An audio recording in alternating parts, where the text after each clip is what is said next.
Second rule of Fight Club is you do not talk about... Jesus Christ, that's Jason Bourne. English, mother... Body, you ain't got no job, and you ain't got shit to do.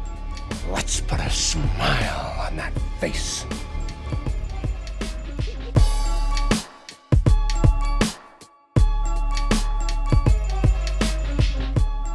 What's up? Welcome back to the Film Room Podcast. My name's Scott. My name's Dion. And today we're doing Ocean's 11, 2001 classic crime heist movie, directed by Steven Soderbergh with a all-star cast, Omega cast. This is one of my notes was actually like, I have a few of the best casts written down of like just pure all-star casts. And I mean, this one led by Clooney, Damon, and Pitt, I would say would be the top three. But what, I'm guessing you've seen this movie, right? Yeah, of course. Yeah, a bunch of times. Yeah. So what do you like most about this movie? I just like, it's the way the movies are, they have like this nice balance of just being really light. You know what I mean? Because it's like a heist movie and there's so many different ways you can go about it. You know what I mean? Like you can go like the hardcore thriller, you know what I mean? Where it's just like, oh man, like, and this movie does have a little bit of that. There's aspects of a thriller in it, but they keep it very light. Like people are cracking jokes and stuff. Like there's jokes on everything. They're even like, they're making stupid little bets on like, oh, at $10 he's short. I'm like, why would you be betting on him being short? Like you don't want him to be short, but whatever. And I just think the movie's just so clever. And I love like the misdirections in the movie of just like, you think you know the plan and it's like they don't give you the whole plan and you're kind of thinking, oh, this is how it's gonna go, and then they flip it on you, and it's just that's how they kind of do it through all those movies, but this movie specifically, it's just so unique in that sense of heist movies. Yeah, I mean it's a really good point that like they don't give you, honestly, they don't give you like any of the plan.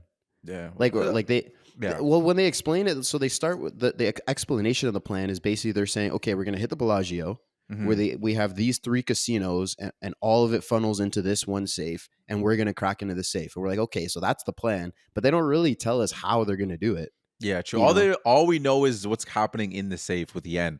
That's basically it. Yeah. We don't really know what's leading to that, and like all those little details. That's true. Yeah, because other than that, we're seeing it as it's happening, right? We're seeing, okay, Bernie goes to the car dealership and he gets himself some vans, so we're like, okay, they're gonna need this van, and then Basher finds out about the explosion that he was gonna do to like distract them. Basically, is not gonna work. So okay, we have to get this EMP machine thing. So we're like, okay, that's gonna be part of it. So like.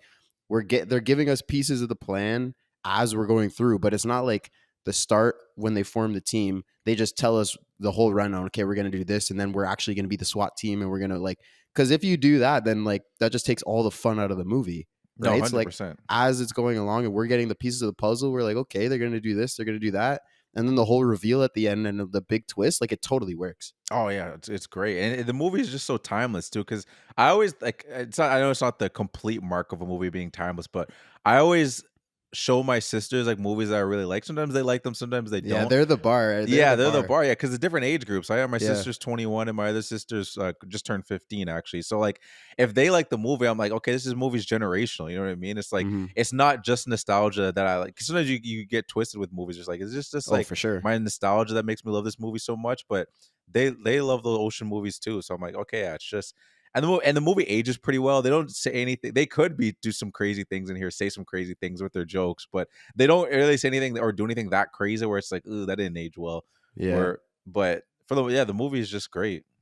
Yeah, super fun movie. I actually didn't know, but this is apparently a remake of. Yeah.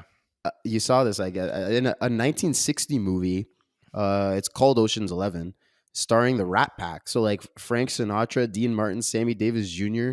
Because I remember Sinatra, I can't remember what movie we were doing, what episode it was, but there was like, he had to, it was Die Hard. It was Die Hard that he was apparently contractually was offered the role of that. I didn't know he did that much acting. Yeah, no, he's a big actor. It's weird. I should say back in the day, it still happens. But like, if you're a big artist, they'll throw you in movies. Right. Yeah. True. Like they did the same thing with Elvis. Elvis was in a bunch of movies too. Yeah. They But weren't as nowadays, like, you're not really starring in, like, yeah, you could have a cameo, like that that's happens all the true. time. But Like like, Harry Styles has been in a lot. Has cameoed a lot. Like he's yeah, in a Nolan movie.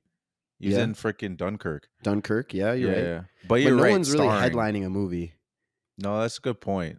I'm trying to think. The only person I could think of is like, but it's kind of they kind of started off in acting, like maybe like Selena Gomez or Ariana, but they Mhm. kind of started in acting, then went to singing, and then went back to acting. So it's not the same thing. I also just thought of like Jamie Foxx. Oh yeah, that's I don't true. know. Did he start? I feel like he started in music. No. No, he was a comedian first. Okay, that guy can Yeah, do it all, man. he can do it all. That guy might be the most Yeah. talented person to Oh, 100%. exist. People be saying that. I agree with them. I'm always like him. I think Childish Gambino's up there too Mm, because he mhm. writes shows. He writes shows and Oh freaking yeah, stuff. Like, yeah, it's crazy. Will's the best Will example of Smith. that. He Oh started off as a yeah, rapper and right. then became one of the biggest Yeah, lead stars. true. But But then he it's not as doesn't do common. music. Like he doesn't do, like he basically went from music to acting. Yeah, Like, no, he's it's not true. really doing both. Like Jamie Nah, that's Foxx for a true. while was doing everything. No, that's true. That's a good point. Yeah. It is rare though. Yeah, I did know about the Rat Pack thing. I can't. I think someone told me about it, and I was like, oh, I didn't know the Ocean Let movies were a remake, but Have you seen the old one? no, I haven't seen it. I was No. curious just to see. I heard the tone's a lot different. Oh yeah. Yeah, it's not as light as this one. Apparently, it's not like this. Okay. It's not like dark or anything. But I just heard like this one, like when he was going into making the remake, he was like, I want to make it like more like more stylish and more like light. Yeah. Yeah, I mean, stylish is a good word. Like, just, Yeah, I mean, one, they're in Vegas, right? So, like, yeah. there's all the bright lights and all the dramatic scenery, I Mhm. suppose, but also, and then you have this all star cast. And actually, one note I have written down is like Clooney specifically always has perfect lighting. Oh yeah. Always. Anytime he gets close up, if he's talking to Tess at the dinner, if he's even when he's getting beat up by the guy in that little room, Yeah, like he's yeah, got a spotlight on his face. I'm like, like I get it, he's a movie star, but like, come on, guys, what are you doing yeah. here? Yeah. No, it's so true. And it's only him. Like Brad Pitt's a huge movie star. Matt Yeah. Damon was a bit like only him. He was like, it must have been a part of his contract or something. He's like, nah, I gotta look shiny and glisten and perfect all the time. Which is it's funny you say that too because apparently they had like a no diva rule. I don't know if you saw that. No, I didn't. Yeah, there was a no diva rule because there were so many big actors on it. There was like, yeah, guys, we're having a no diva. Nobody gets any special treatment. I was like, I don't know about that. Yeah. Everybody but me gets no special treatment. Yeah, exactly. That's hilarious. But was that like the studio's rule, or like how does It like was how do it you? was it was between the actors. They were like, Oh, there's so many of us on set, like we're all big stars and stuff like that, but like nobody be a diva. Like not only like nobody act different, nobody gets treated different. Like also a lot of people took pay cuts. yeah, I did see that. Yeah, so it's just at least they stuck to that. Yeah. Huh. Interesting. Well, because one thing that I did say, or I did see was Don Cheadle. Hmm. So he is actually uncredited in the movie. We're Okay, I going didn't see through all that. of our facts here Oh right yeah, now at yeah. the start, but hey, that's okay. Yeah, he's actually uncredited in the movie, and apparently in an interview, it was because he said it was because, well, in an interview he said there was some stuff happened that behind the scenes that I didn't mess with, so I just said Yeah. take my name off it. But Okay. apparently, what it was is that he wanted top billing, like on the Mhm. poster with Damon, Pitt, and Clooney. Yeah. Like, I don't know, dog. Come Yeah, on, I know. I was thinking the same thing. You want to ride with Don Cheadle because I like Don Cheadle, but I like, do. yeah, but I don't know if at that point, like he now, like I'd say, like not even Mm, I wouldn't even say Iron Man made him because he was in the big movies before that, and like he's done other things beside being in like the whole Marvel franchise. But like now, I think he could has more of a case. But back in 2001, I don't know. Like at that yeah. point, Clooney and Brad had done a lot. Oh yeah.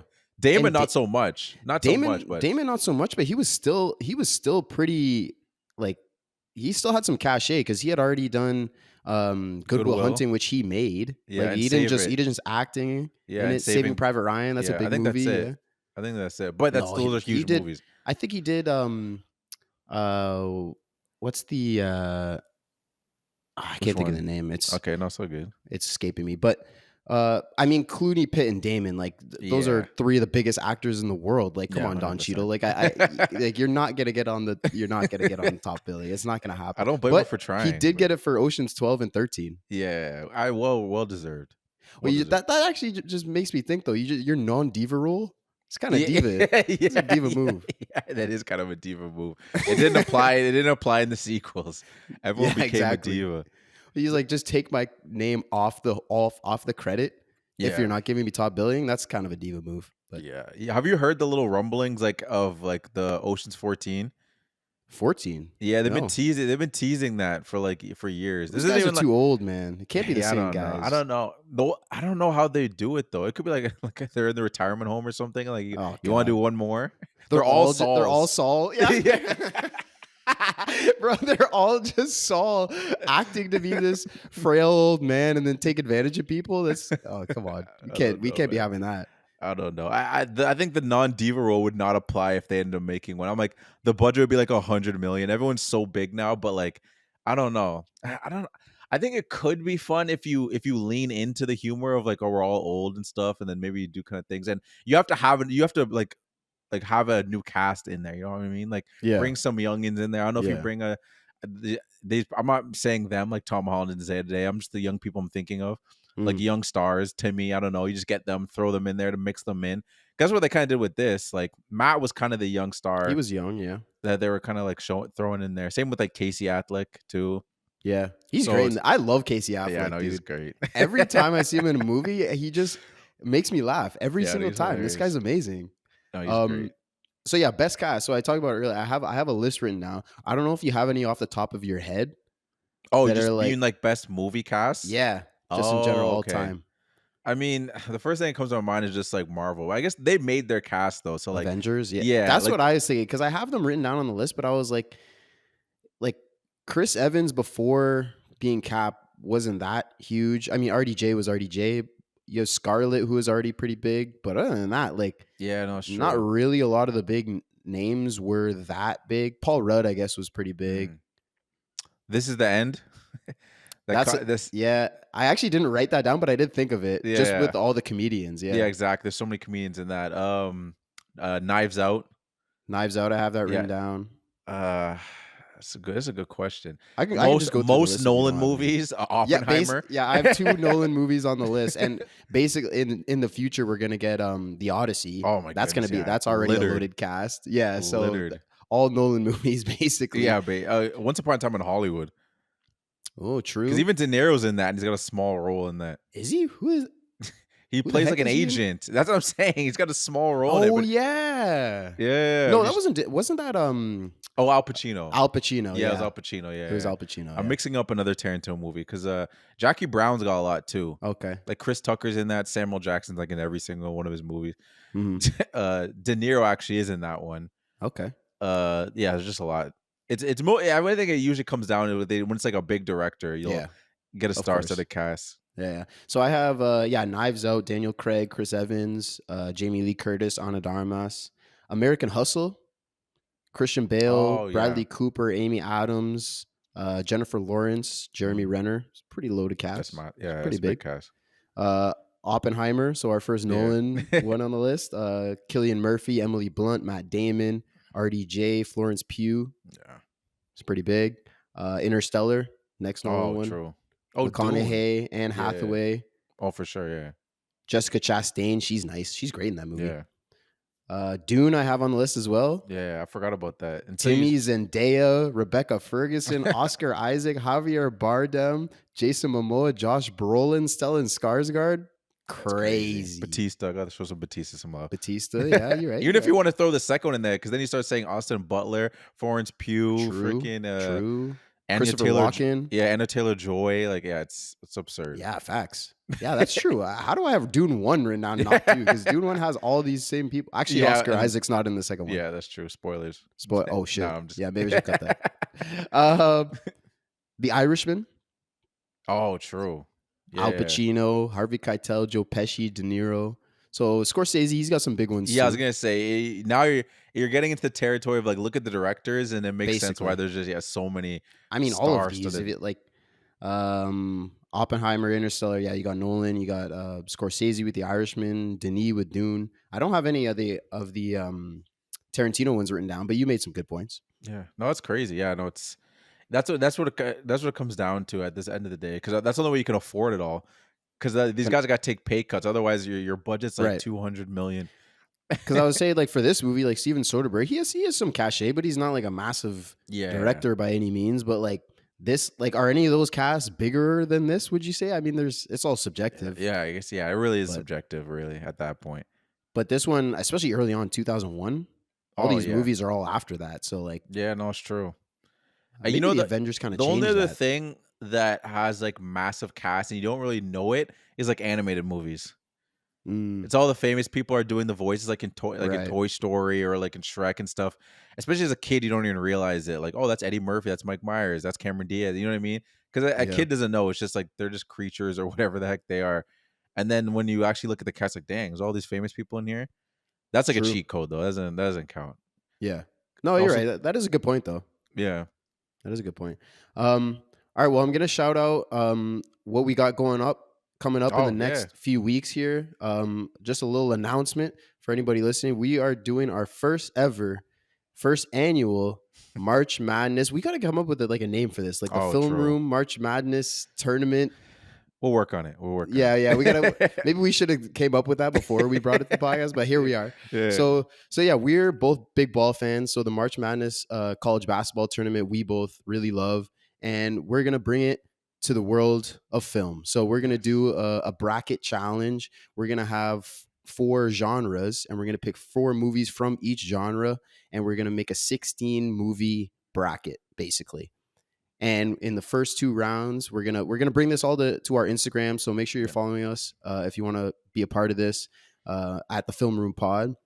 So we're gonna be posting the matchups basically, and we're gonna get you guys to vote on which movies move on. And then when we get to our final 4, we're gonna do each 4 of those movies in the order that you guys vote on. So the very last one will be our finalist, our winner.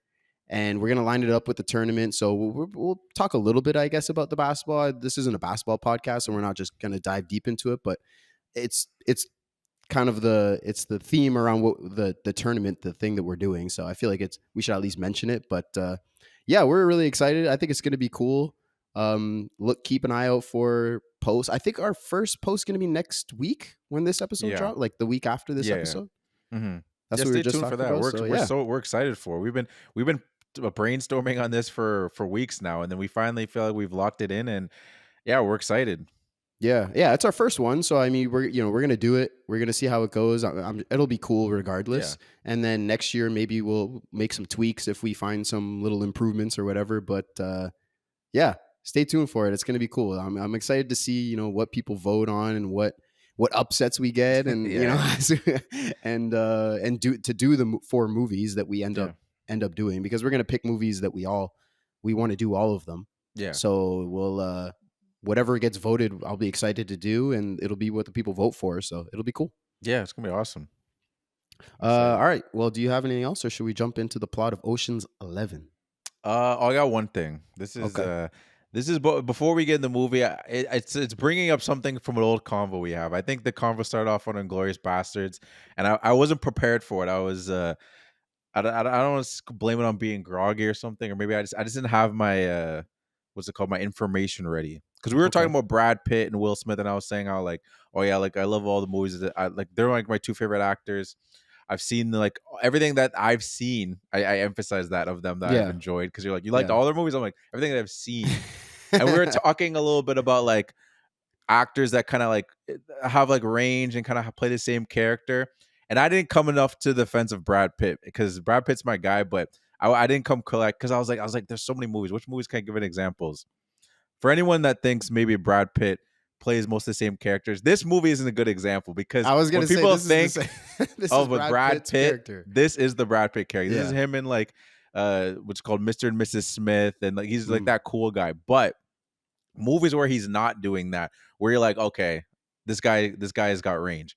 Meet Joe Black. I don't know if you've ever seen that. Nope. Meet Joe Black is not the same character.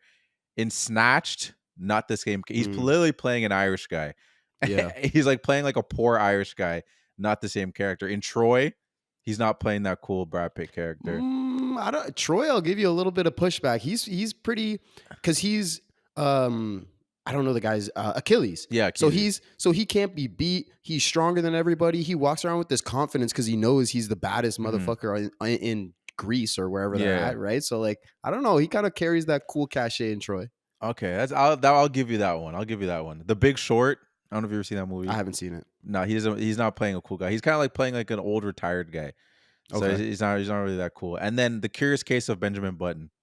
True. That's another one too. And there's probably like those are the first ones that came to my mind when I was like, I actually was sitting there and I was like, let me go through these. And again, I haven't seen all of his movies, so I was like, there's probably some other ones. But especially when I was after, because I watched Meet Joe Black for the first time, like back on Valentine's Day, and when I watched this movie, I was like, I've never seen him play a character like this. It's just like a stoic, like serious character, and yeah, it's like it's a dry character. I'm like, I've never seen him play a character like that. It's good. Okay. That's good. So I had to come to the defense of Brad Pitt. He's my guy. Yeah. That's all I All right. Well, in this movie, he's being Brad Pitt. he's being that Brad Pitt. Yeah, that is fair. All right. Well, let's get into it. So we start. Basically, I kind of broke this movie up into the 3 acts. Okay. Yeah. Simply. So like the first act is basically meeting each member of the team. Each member gets their own little moment as we meet them, and then it comes together when they meet at this pool house, like this big mansion or wherever they're at in Las Vegas. But so we start with we meet Danny for the first time. Obviously, he's getting out of jail. And then we get the poker game scene. We meet Bernie. We get the poker game with Rusty, and I mean, just go down the list and whatever. What jumped out at you through these opening scenes with all the members of the team? Well, there is one thing that it's funny. I found this little tidbit out, not even from like looking up like on YouTube or IMDb or whatever, is like trying to like look for facts. I was literally, well, I guess I was on IMDb, but I wasn't looking for facts. I was just trying to like look at IMDb so I could remember people's names, so I could like take my notes and stuff like that. And I saw that Viola Davis was credited in this movie, and I was like, I don't remember seeing Viola. Yeah, I was like, I don't remember seeing Viola Davis in this movie. I guess it was 2001. So was she like just like a quick person that was like in the casino that we didn't catch? But no, she's actually the parole board interrogator at the beginning. When Danny's sitting there getting asked questions, that's Viola Davis's voice asking him questions. No way. Yeah. I didn't even catch sick. that. If you go back and listen and you're like listening for that, you're like, oh, that is Viola Davis. That's crazy. Yeah. She wasn't big Damn. yet, so I guess I don't know how you get that role. That seems like kind of a big. Well, it's not that huge of a role, but you audition don't even for see an her. acting role, and it's like, well, it's gonna have you talk at the beginning. Yeah, exactly. You don't her. even see her face. It's just her voice. She Damn. got an iconic voice, though. You know. Oh it yeah. when you hear it. Yeah, you're right. Like if I went back and watched again, like I would now knowing that it's her. I'm sure I'd recognize it, but like I don't know. You're just not thinking about No, it. You're definitely looking not. at George Clooney. Exactly. And I don't know. Yeah, perfect slicked back hair in prison. Oh my god, yeah, of course. Yeah, I told you, bro. Like, he literally looks so put together and perfect in every shot of this movie. There's not a single hair out of place. There's not a single dimple or wrinkle in his face. He looks perfect all the time. Yeah, it was great seeing Bernie Mac in this, man. It's like, oh yeah, just him be in that era of just we loved him in Transformers, and then when I knew we were doing this movie, it's funny, the first thing I was like, hey, Bernie Mac. Because I forgot some of his lines because I haven't seen this movie in a bit. I'm like, I can't wait to just get the Bernie Mac experience. He's got some good ones. When he's like playing the race card later, it's hilarious. It's amazing. But yeah, what about you? Did you have any any specifics? Well, the poker game scene, I thought it was sick. Like, yeah, like I said, we get a kind of a moment with each member of the team, but to me, this was the most memorable one. And to be fair, it's Pitt and Clooney, and and it's Rusty and Danny, so like they maybe give them the most juice in this scene. But I mean, it's funny that like Brad Pitt Rusty, he's teaching these kids how to play cards, and there's one idiot that like thinks he has the best hand. He lays it out as all reds. I'm like, you fucking moron! Come on, man. That like you're being taught by this guy to play poker. How is that not one of the first rules? Is just okay. These are the good hands. Yeah, I know. You fucking moron. But it was a great scene. Like Pitt is so he's so cool. He's so confident.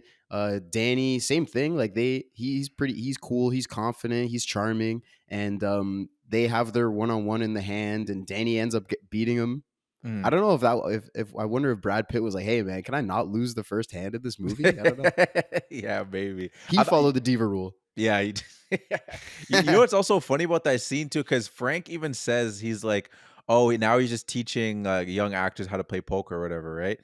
Mhm. All the characters in that scene are just playing themselves. Like the actors that are in that, they're not playing like they're playing them real selves from like because like what's his name, Topher Grace from that '70s show. If you look at the credits, he's just playing Topher Grace. So Oh shit. he actually is teaching young actors. And then also like Holly Mary Combs, she's from like the show Charmed, and like her credit is just as herself. So like this Oh scene is supposed to be literally him teaching young actors in Hollywood how to play poker, which I thought was kind of funny. damn, I didn't know that. That's sick. Yeah, Yeah. yeah. Everybody in that scene, everybody at that poker table is an actual actor from like a TV show or a movie or something, and like they're all credited as themselves. Huh. Damn, you really looked into all the credits in this movie. Jeez. Yeah, I know, I did. You did your homework. Nice job. I was just curious. I just wanted to see if there was any like little. I was looking for cameos and little things like that maybe I didn't catch, and I noticed that. Yeah, there's a lot of this is a huge cast list. So Oh like yeah. must have taken you some time, but so they go over the plan. They're gonna hit the Bellagio, Mirage, Yeah. and MGM Grand. So Rusty's on board.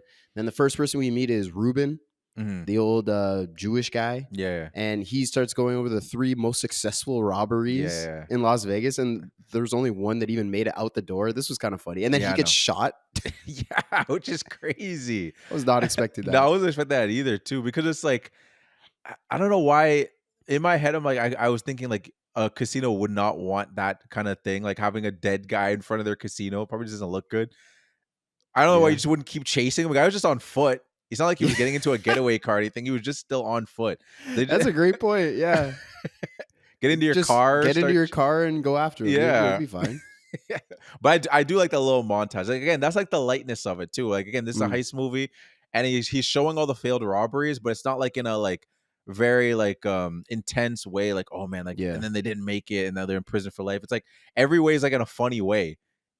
Like Yeah. the way he's describing it too, where he's just like he actually got oxygen from the outside, but then he was breathing through a tube, and just to watch him Yeah. get decked. and it's also Rusty and Danny's like reaction because their face never changes. Yeah. They're like he's going through the 3 most successful, and all these guys failed. One of them is dead, Mhm. and they're just like, oh okay, cool. Yeah. They're like, all right, we'll just walk out, no problem. And then he reveals that they're robbing Benedict, and he's like, okay, no. Now I'm in. But like again, like these guys, they're just always cool, calm, Yeah. charming under pressure. Like you could tell these guys aren't worried. And that's another thing that lends to like the feel and the tone, like you said, that's so light. Because they're always so calm and cool, like it almost feels like there's no stakes. Like it's gonna work. Like these Yeah. guys aren't gonna get caught. No, 100%. And then like we get little things where like they have little setbacks, but even they like at no point do they really ever seem bothered. Yeah. Other people might seem like bothered, and like, again, some things are misdirections, but you're like they know something we don't, and you're just waiting for it. Like, okay, there's something up their sleeves. These guys are just so calm. They're Yeah. 100%. The whole movie.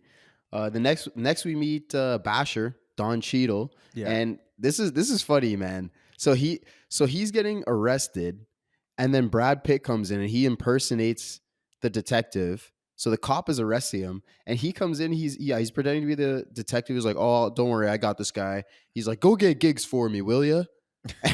And the cop's like, "Who?" yeah. And this was almost my lazy award, but it fucking killed me. He's like, "Go get gigs." He's like, "Who?" Just find him, will you? And then the guy walks away. I was like, "What? Where are you going? What do you mean? You don't know who the hell he's talking about?" But it fucking killed me. No, that was great, man. That was great. And yeah, again, the whole thing is it's another moment too where Bickers. What's the guy's name again? Cheadle's Basher. Basher. I want to call him Bicker. Bicker. Basher. Yeah, I don't know. Basher when he's like they're going into to break into the bank, whatever, and then immediately the alarm goes off. He's just like, "You had one job." Yeah, Like, true. I'm like, what kind of jobbers is he working with that they'd forget to take off the alarm system? That's like is that the Bums. only thing? Bums, That's like bro. step one. Yeah, exactly. Like, come on, guys, what are we doing here? But again, he's not like he's like, "Oh shit, run away." He's just like, man, you idiots. Yeah, exactly. Meanwhile, you're gonna go to jail for who knows how long because you're got this far into robbing a bank, That's and he's just cracking jokes. Crazy. I know. There's another thing too, that I want to mention too. I think it was the scene right before this when we get like the twins, like not the twins, there's the brothers, right? Oh yeah, yeah, And they're showing them like they're doing like the monster truck versus like the little go-kart, or not yeah. the go-kart, the little like I don't know, I guess toy truck or Toy whatever. car Yeah, thing. toy Yeah, car thing. And I didn't think about it until like again, because I haven't watched this movie in a couple years. I think it was like it's probably at least been like 4 years since I've seen this movie. Like done yeah. like a Probably me decent too. rewatch. About So yeah, it's been a so while. like the little scenes like that, I didn't really remember. And then as you're seeing, it's like, oh, it's a nice little foreshadowing, like seeing him use the remote control truck. Oh, And I didn't true. even think about like, oh, that's cool. Like, because otherwise, it's like, why show that? You know what I mean? Like that was shown there for the foreshadowing. Otherwise, you could just show them arguing or bickering, show their Yeah. little back and forth doing something else. But I thought that was a nice little touch, just having that in there.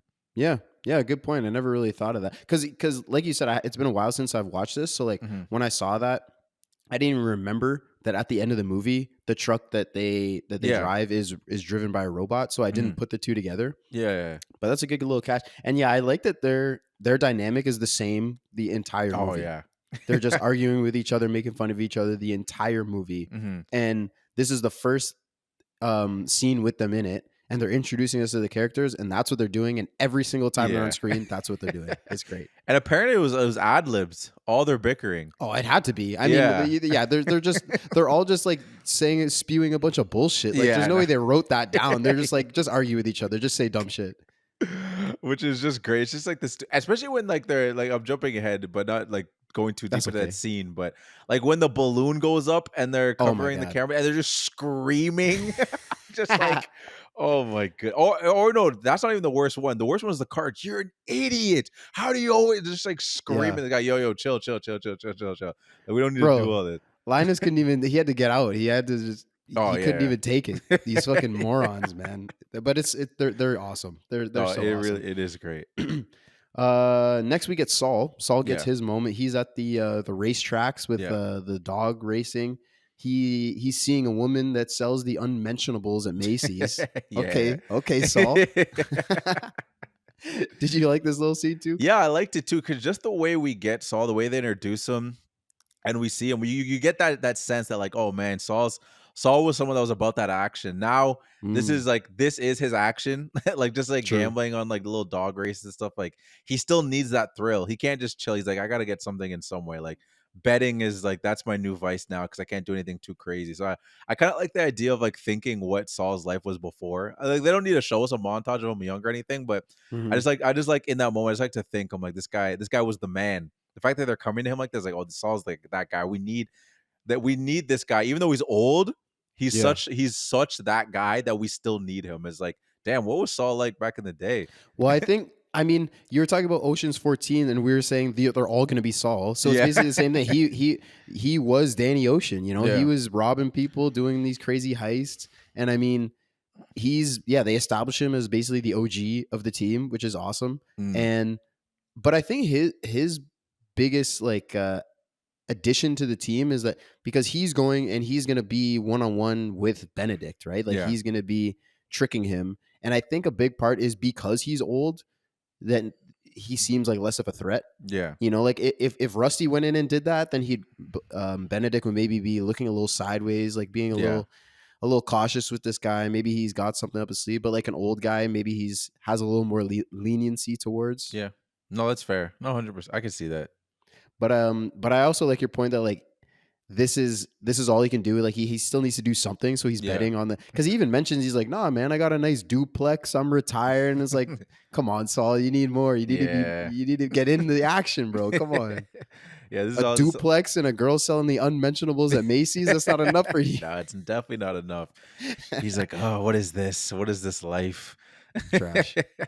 Then we get Linus, Matt Damon, pickpocketing that guy on the train. I was kind of surprised. I was like, he didn't get much of a scene here. Yeah, no, Like it's he true. he pickpockets the guy, and then he leaves the train, and then Danny follows him and like slips his card in his pocket. So I guess honestly, this is more of like a Danny scene to be like, one, here's this guy that's a great pickpocket, Mhm. and here's Danny who's a better pickpocket because he Yeah. followed him and slipped something into his pocket without him noticing. Yeah, that's so true. Yeah, that's true. So much for that no diva role. Yeah. Yes, this guy. Yeah, we're picking apart fucking George Clooney, man. He was a diva, 100%. Him and Don Cheadle, the whole. We're like, nah, we're the Don. I don't get it, Don Cheadle, man. Yeah. I'm sorry, bro. You can't be top billed. I'm sorry, bro. Nah. I like you too. You're a great Yeah. actor, but like, come on, dog. You do make a great point, though. I didn't even think about it like that, of the sense of like the scene was more about Danny than Linus, where it's like in the scene I never thought of it like in this scene they prove that he's a better pickpocketer because Yeah. he pickpocket the pickpocketer. That's hilarious. I didn't even think Yeah. about it like that, but that's so true. He does get some get back though, where like he grabs a paper from him and doesn't even notice, which I don't know how you would do. Oh yeah. Like most pickpocketers, you have to get some contact. Right. How the heck did he not notice that he took a paper under his hand? Yeah. I have no fucking clue. Dude. Without touching him. Like I don't. Yeah. But hey, that's why they didn't show it. Exactly. Yeah, exactly. Because it's impossible. Yeah. Movie magic, Dion. Yeah, it's movie 100%. There is one. There's some movie magic that I want to talk about later too. But when we get there, but one thing I also got to shout out too is I like the style. It's kind of funny that they used it for the Linus scene of like when they're showing the pickpocket like on the train and stuff.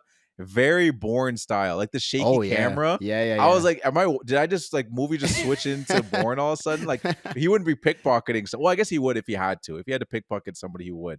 Hell yeah, he would. Yeah, if it was like a bad guy and needed some information, but it felt very much like Bourne. I was like, oh, on a this is crazy. train too, Yeah, like a moving train, and 100%. he's like almost not in disguise, but like he's so just low key. Yeah, like he's just like sitting there. He's got his jacket, backpack, hat on. And he's just minding his business, and then it's a smart move, honestly, what he does, because he's standing there on the train and he's not holding a bar or anything. Yeah, and then he's basically, I'm sure he's just waiting for a bump in the train. Yeah. And then he like bumps, he like slides to the side, bumps into the guy, grabs his wallet, and it's just like, man, what a smart move. Yeah. I'm sure like it would work. That one, that's why they showed it. Yeah. That's why they showed it, because they're like, this one would work. The other one, let's keep that off camera. But no, it was nice. It was a nice little scene to have Linus in there. I like this whole like every team member gets a little scene. I mean, Yen, I think, Yen, he doesn't really get much. It's basically Rusty and Danny. They're sitting at this acrobat show and they see him do this like backflip from one post to another, which is cool. But like, I mean, he also isn't supposed to speak English, but like that's all we get from him. Yeah, he doesn't get much love. It was more so just about the banter, where he's like, "Oh, it's not that impressive." It's like, "Oh, we got a grease guy. We got a grease guy. We got a grease man." And then we get the culmination of Act 1, which is what I broke it down to. So they all meet at the house for the first time, and they form the plan. Did you have anything to say about the big meeting? Like getting the stuff, like the plan, like Ruben's house, like the mall. Yeah. Oh, was it Ruben's house? I assume it was Ruben's house. I think you're right. No, I think you're right. Yeah, because when they meet Ruben, he's in the backyard with a pool. Yeah, I think you're right. Yeah, like that's the money guy. So I assume like he's true. Which we don't really get much of Ruben either. We kind of just see that he's a rich guy, and like that's like, I mean, I guess we don't need to see any exchange of money or anything like that. But it's like this guy's rich. Look at his house, and then that's how you assume everything's being paid for, which is kind of interesting too. Because like, why was Bernie trying to get the price down when Ruben's paying for everything anyway? Like, is Ruben going to be stingy on this? They're about to make $150 million. Yeah. Why are you like nickel and diming like an extra couple thousand? That's true. It was a couple of thousand. I mean, because when he's negotiating with the car salesman, and he's like, okay, this many, it's only a couple thousand, but he said for each. So I don't know how many. I don't know why they need 100 vans, but like, I don't know. Even if they got like 3 of them, that's still only works out to $6,000. That's a great point. Why is he nickeling and diming it? I only thought about it in this moment too, to be honest. I'm like, their plan is to get 150 mil. Why are they nickeling and diming thousands of dollars? Yeah, that's a great point. And they only how many trucks did they end up really using? That's what I'm saying. They only needed one, right? Yeah. I don't know. Also, what were they doing? Why were they rocking on it? Yeah, they're kids being kids. I guess so. I thought that was going to come into play anyway later on, but.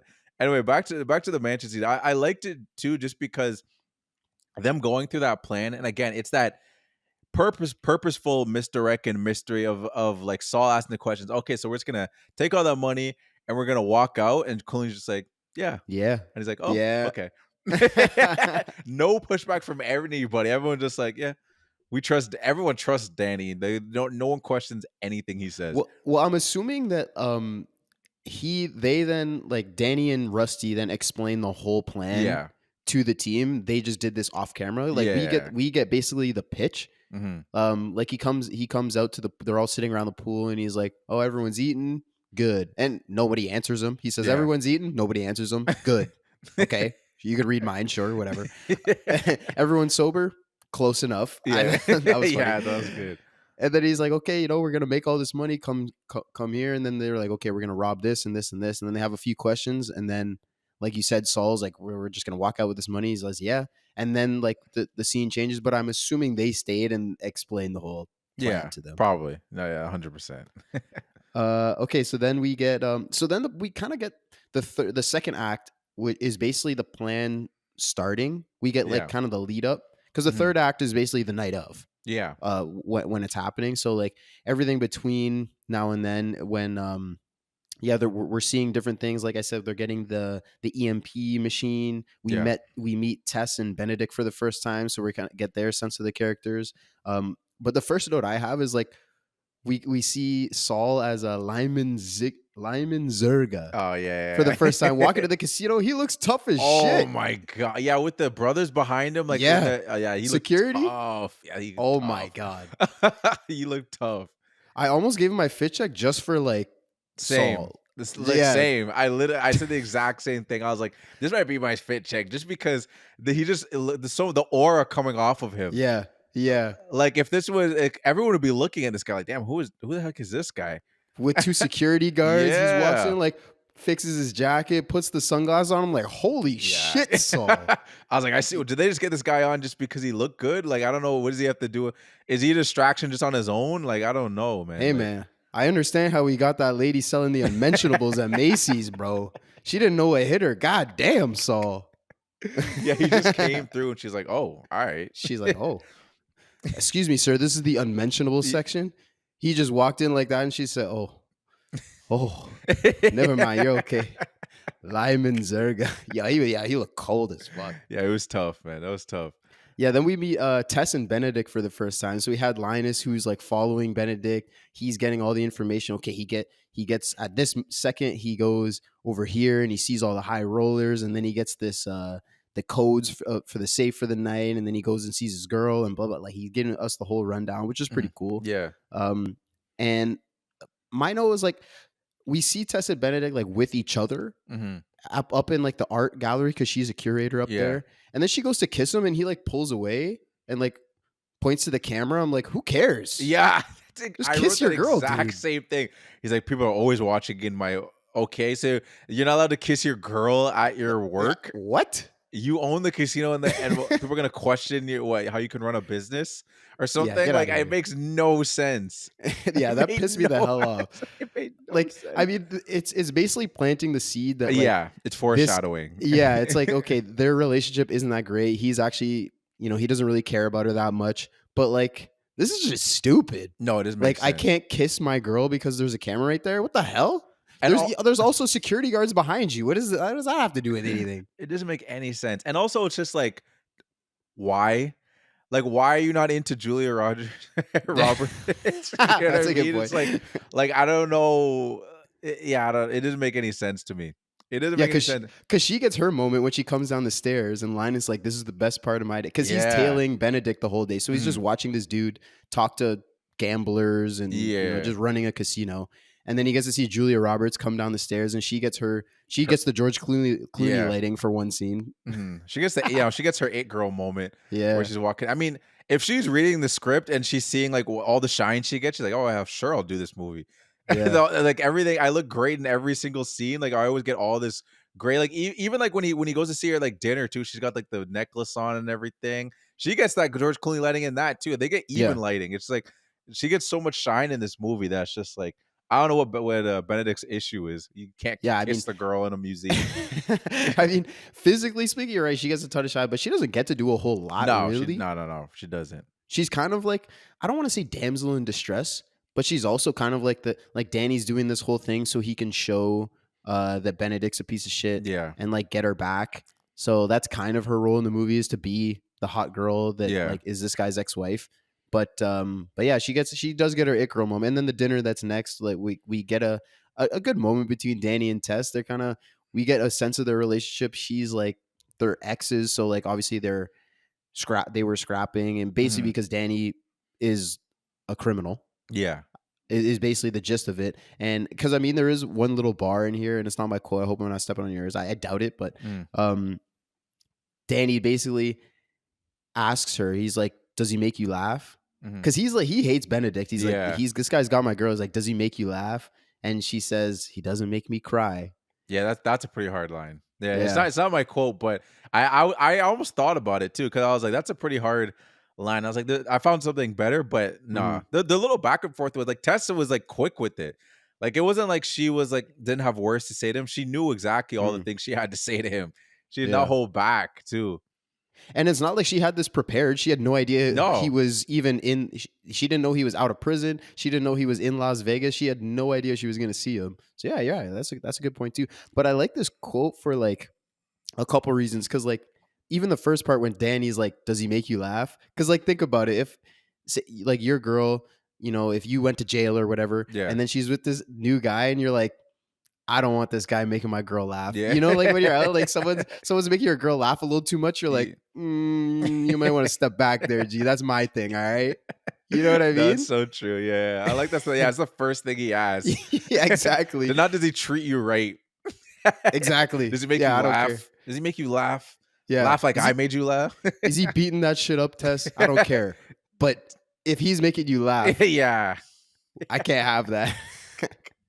And hey, I get it. I don't want if I see my girl with a new man and she's laughing her ass off, fuck that Yeah. guy. 100%. 100%. It's wild to me that like I remember at first like interaction of me seeing the interaction, I was thinking like it's kind of messed up he didn't tell her, but like I guess you can't really tell your wife that you're a criminal, because she didn't know Mm, what, and then he just went to prison, didn't hear from him or anything like that. yeah. But I don't know the way he's a criminal though. I feel like you got to let your girl know because it's just like this is what you're getting into. Like I'm a criminal. That seems Yeah. like he's like a superhero. He's hiding his second life. And especially because he's so calm and confident. Literally just say that with that calm confidence, she's gonna be like, "Oh, so like this is a normal thing." Like it's not like, "Hey, I gotta tell you something. This is real dangerous. I'm a criminal." He would just do the George Clooney and be like, "Don't worry, Tess. This is what I do. I'll be all right. You're gonna be all right. Everything's gonna be fine, and we're That's gonna what I'm. make a lot of money." That's what I'm saying. It's like no mafia guy is gonna get a wife and like hide his mafia plan stuff, or maybe you hide it from the kids, but like your wife, it's like Yeah. I'm not hiding this. This is who I am. Now I gotta explain every day where I'm going and stuff like that. Like, because I don't Yeah. think Danny and Rusty have jobs. I don't think they have like No, of these course little not. cover jobs. They're just all they do is these things. Yeah. Oh, 100%. So I don't know. I mean, because then you could even get her to help you out in some of these scams. And that's what we get in the sequel. We get Julia Roberts. She gets it on it, which Yeah, is no, it's great. true. No, it is true. Do you like the 12, 13? I haven't seen them in a while. I remember Yeah, I me remember I neither, liked them but at the time, mm, but I haven't done a rewatch in there. Maybe I'll rewatch them recently to see if it probably be a lot of nostalgia that hits me with it, which will make me like it more than maybe it actually is as good. But I don't remember them being bad or anything. no, And I think they're again, for pretty what similar to this. exactly, and for what the movies are, it's not like you. It's like, oh man, like the story was so much better in the first one. It's not like it's a basic story. You know what I Yeah. mean? It's just like very to the point. There's not much depth to it, but it's not that kind of movie. You know what I mean? Just a Hmm. fun heist movie. So like I couldn't imagine going into 12 and 13 and being really disappointed because as long as I get the heist and I get the jokes, you know what I mean? Yeah, I think it's basically like if the twists work. Yeah. If the twists work, then the movie works. If you see it coming of like how their plan's gonna unfold or whatever, then maybe it doesn't. But like, yeah, you're right. It's not like we need great character development That's what I mean. and emotion and all this. We just need like to see these guys robbing people in a fun way. And like we don't even and to this movie's credit, it's so fun and light and you're just so like taken in by all the star power and all the lightness and stuff is like you don't even care that some of the things aren't even logical. You just ignore them. There's some illogical things that happen in the movie. That's what I'll Like mention. what? I will mention one of them. My Ferris Bueller. Oh, okay. Yeah, And then I another figured, yeah. thing is just well, I guess one thing I can mention is because it's not my Ferris Bueller. Yeah. When they're doing, it's like such a movie thing. When they're doing the, the SWAT and they're walking through, right? Mm. And Brad Pitt shows his face. Why did he do that? That's what I'm saying. It's illogical. It doesn't make Yeah. sense. If you did that in like a serious heist movie, if it was like a Nolan did a heist movie or something, people are like, what the hell is that? Yeah. That doesn't make any true. sense. But because it's this movie, though, you're like, whatever. You don't Yeah, care. whatever. Yeah. There's probably some other things too, where it's just like, why is he showing his face here? There's cameras. You know what I mean? Yeah. Like, that doesn't make any sense.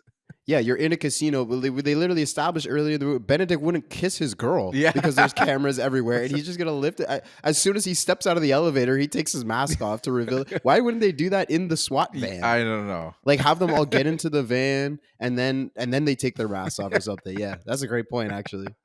And I have another Ferris Bueller, which is again, Yeah. I don't care because it's the movie's just so Yeah. light and it's just whatever. So you don't like pick at those movies, at those little things where it's like, oh, this movie's trash, like this. It's like, nah, dude. Yeah, The movie's my fun. Ferris is pissed me the hell off too. I'm like, it's totally illogical. It'll be maybe we have the same one. Yeah, We're we gonna find might. out when we We get to might. the Philippines later.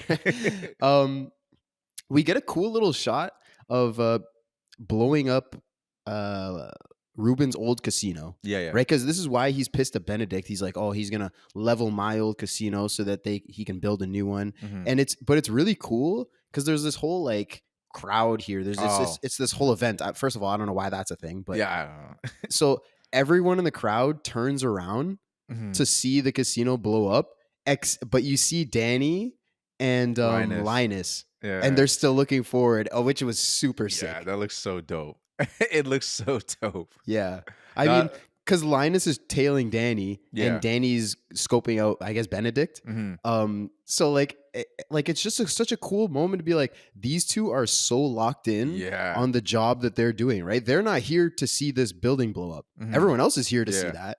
They're not, that's not why they're here. Linus is here to watch Danny and Danny's here to watch Benedict. And everyone turns around and they're just still like, it's sick. It looks so hard. Yeah, no, it's a really sick shot. I like that shot too. And there's also too, just like when Cheeto's character is watching on the TV and it's happening behind him too, which is kind of funny. Like, dog, just turn around if you really want to see it. But It's kind of like when you're at if you're at a ball game or something and you're like, if you're up in the nosebleeds, if you're up in the nosebleeds, you're like, I could just watch it better on the jumbotron, but no, 100%. the game's happening right in front of your face. Yeah, that's so true. It's a good comparison. And then we do get Basher. He's whatever the explosion, his plan, is not going to work because it happened. Mhm. So he's like, I got to come up with something different.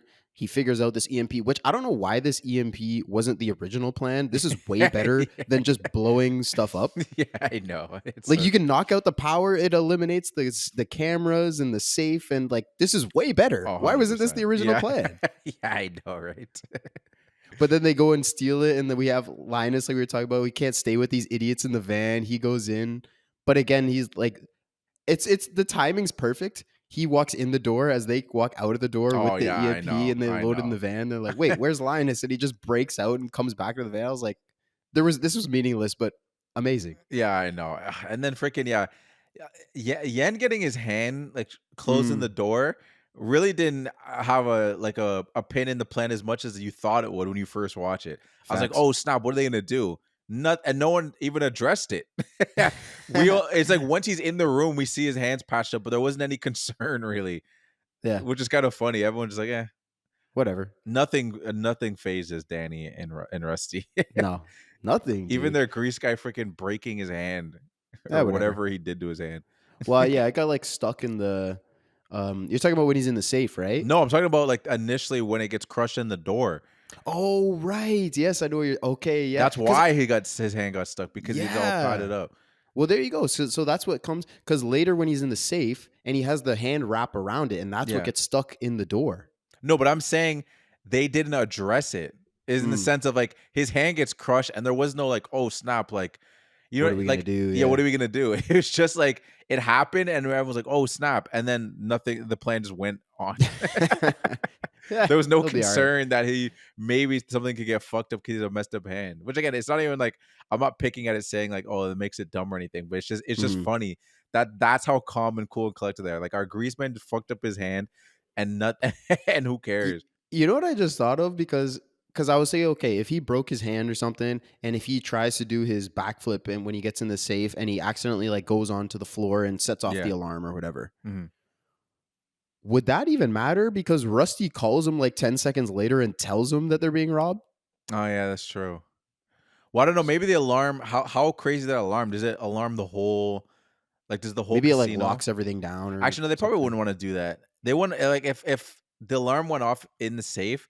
They definitely wouldn't be having it go throughout the whole casino No. because they want to keep business going, right? Right. It'd Yeah. just be an alarm that it attached them. I don't know. That's Yeah. a good point. That is a good point. It Maybe wasn't. I'm It just, wasn't that it's the soon after. timing. It wasn't that soon Yeah. That's after. what I'm thinking. It probably was more of a timing thing to make sure that Linus and Danny can get in and start doing it. Yeah, Yeah. that's probably what it is. But, um, so then Rusty finds out about, Tess and Yeah. Danny and Tess. So he kicks him out. Linus takes his spot, and then the big night begins. So we are at Act Yeah. 3.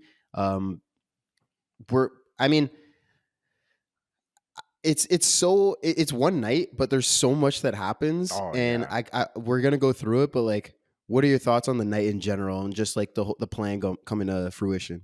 Well, there was the one thing too that again I forgot where it was gonna go. When Saul first comes in with this case and he gets noticed by that Mm, one guy, and he's like, "Oh, Saul," and I was like, yeah, "Oh snap!" I was like, "What happens?" I was like, "I forget." I was like, and nothing really nothing. happened. Yeah, No. like, that wasn't Benedict. Like, I mean, I think he probably already didn't trust him that much because remember he doesn't Mhm. let him go in the safe. I don't know if he doesn't let him go in the safe because of that little moment. Because remember he was just like, "Oh, like I can't go in the safe and like put it myself." He's like, we don't. It's not one of our rules, and frankly, I don't trust you." Like I don't Mhm. know if it was because that little moment, or if he I just don't think he wouldn't let. would have. Yeah, I don't Yeah, think I he don't would think it would have have anyways. anyway. Yeah, so I Yeah. think it's a little part to get our heart stopped. Like, oh snap! Like, is the Yeah. plan? Are they going to do like a plan B kind of thing? Like, I don't know if they even had a plan B, to be honest. I mean, what else could it? Yeah, I don't know. I'm sure they had, but at the end of the day, like, because I was thinking of this too. I was like, okay, so he's getting this the briefcase in the safe, Yeah, and is that like that's like the bombs or whatever that Yen needs on the inside, right? yeah, Okay, yeah, yeah, yeah. So it does need to get in there. yeah. No, exactly. Yeah, you're right. There would So be no plan B. Well, there's no way that there would be a plan B. yeah, yeah, that's true. Yeah, which is kind of crazy. I mean, they're so confident in their plan A Yeah, that it's gonna work out. nothing's gonna go wrong. And like we said, even the things that do go wrong, it doesn't matter. Yeah, exactly. It would he wouldn't get it in the safe, and then it would just be there when Yen's in the safe. It would be like, oh, movie magic. They got it in there somehow. It's also Um, funny how Linus he's in there to get Frank, like that's his whole bit part of it. And mhm. like they don't tell him. Like he's like the only person that's not in on it, but he's also is in on it. Like which is kind of confusing because like he goes in and I guess was Danny supposed to be that person? Is that what he thinks? Um, And then he's replacing him in that sense? yeah, because that's what I was thinking too. Because he comes in, he's like, no, I'm Linus. I'm with the Nevada Gaming Commission, and he says that Frank is cheating. Like Yeah. he's cheating, and that's how we've been following this guy for months or whatever. And Mhm. this is how he gets into the back room. Yeah. And you're right, because Rusty kicks Danny out and Linus takes his spot. But if that was Danny, Benedict knows who he is. Yeah, that's what I'm saying. So how that there's no what? Yeah, that kind of confused me. When I started thinking about, I'm like, what did Linus replace? What was going to be his job before? Yeah, Like, what changed? that's it. Because in the I end, have he ended no up idea. down there with Danny. Yeah, It was those two of them that were together going. Yeah, I don't know. It I have is no idea. maybe that was going to be Rusty, and Linus was going to be the call guy, but no, that wouldn't make any sense No. because you need him to do the pickpocketing. Yeah, to get the And codes. yeah, so I don't know. Is that Again, bro, it just Yeah, we this can't go. movie is littered with lazy awards, man. But who We cares? still love it. Yeah, no, I still love it. Yeah, who cares? But this is the great moment that we were talking about before. So he brings Bernie into the back. This is basically how he gets access into the back room. Yeah. And Bernie, he pulls the race card. He's like, "Man, this is some bullshit. Oh And yeah. might as well call it White Jack." Yeah. Yeah, that was great. Yeah. He's great in this moment. And then he starts beefing with Linus. And he's like, "Man, you fucking cracker." I was like, "Damn." Yeah, First of I all, know. that's crazy. Yeah. And then he's like goes to like swing on him. And that's when Linus like runs away and bumps into Benedict and steals the codes. I was like, okay, that was sick. It was hella slick. Yeah. I forgot because again, that's another thing I forgot from this rewatch. I was like, oh yeah, I forgot that he did that. No, it was so great. It's just like, no, here at the MG or whatever, I guess MGM or whatever. Bellagio. Yeah, Bellagio was just like, he's like, we love like hiring of colored people, and he's just like, oh snap. No, that was too good, man. Like it was a great scene. And then he even gets one last lick back on him when they come out into the hallway and Benedict tells Frank, he's like, "Now never step foot again in my casino. Get the hell out of here." Yeah. And then he just that's a line is like one more time, he's like, fuck. Just like jumps at him a little bit and like scares him. Oh my goodness. Oh my goodness.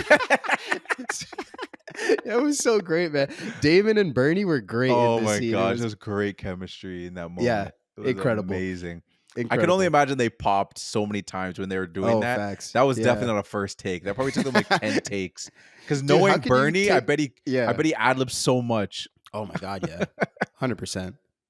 He But probably I said, don't know. Damon's a pro, man. Maybe he just rolled with it. I don't know. I just mean people on set, people are like lighting and everything. Like, True. I'm just imagining that Bernie just probably said some things that he knew wasn't gonna make it on cut, like on the final cut. So he probably just started riffing like some actual disses and just to mess with people. There's probably some outtakes. I'd love to see the outtakes. 100%. If they have Yeah, outtakes yeah. for that specific scene, because I'm sure Bernie was just going in. I mean, every Bernie scene, I'm sure there's outtakes. Like him 100%. at the car dealership. I'm sure he said a Oh, whole yeah. bunch of bullshit. Definitely. I mean, that's what you do when you have comedians. Yeah. You'd be an idiot to just give them lines and be like, read for that. sure. No, You'd definitely be an not. idiot. Why would you Yeah. do that? So yeah, then Danny and Linus are at the elevator. Danny's just like there because there's the two dudes that pull him into the room, Mm, and then the big guy that comes. He's supposed to beat him up, and he's apparently in on it. yeah. And so Danny can escape through the duct system and end up exactly with Linus. I don't Yeah, know I how the fuck he knows how to get there, but sure. Hey, Some was Mission that guy Impossible getting a shit. cut? Yeah, I hope so. He must be. Hey, Ocean's 12, bro. Change the title. Oh, you're right.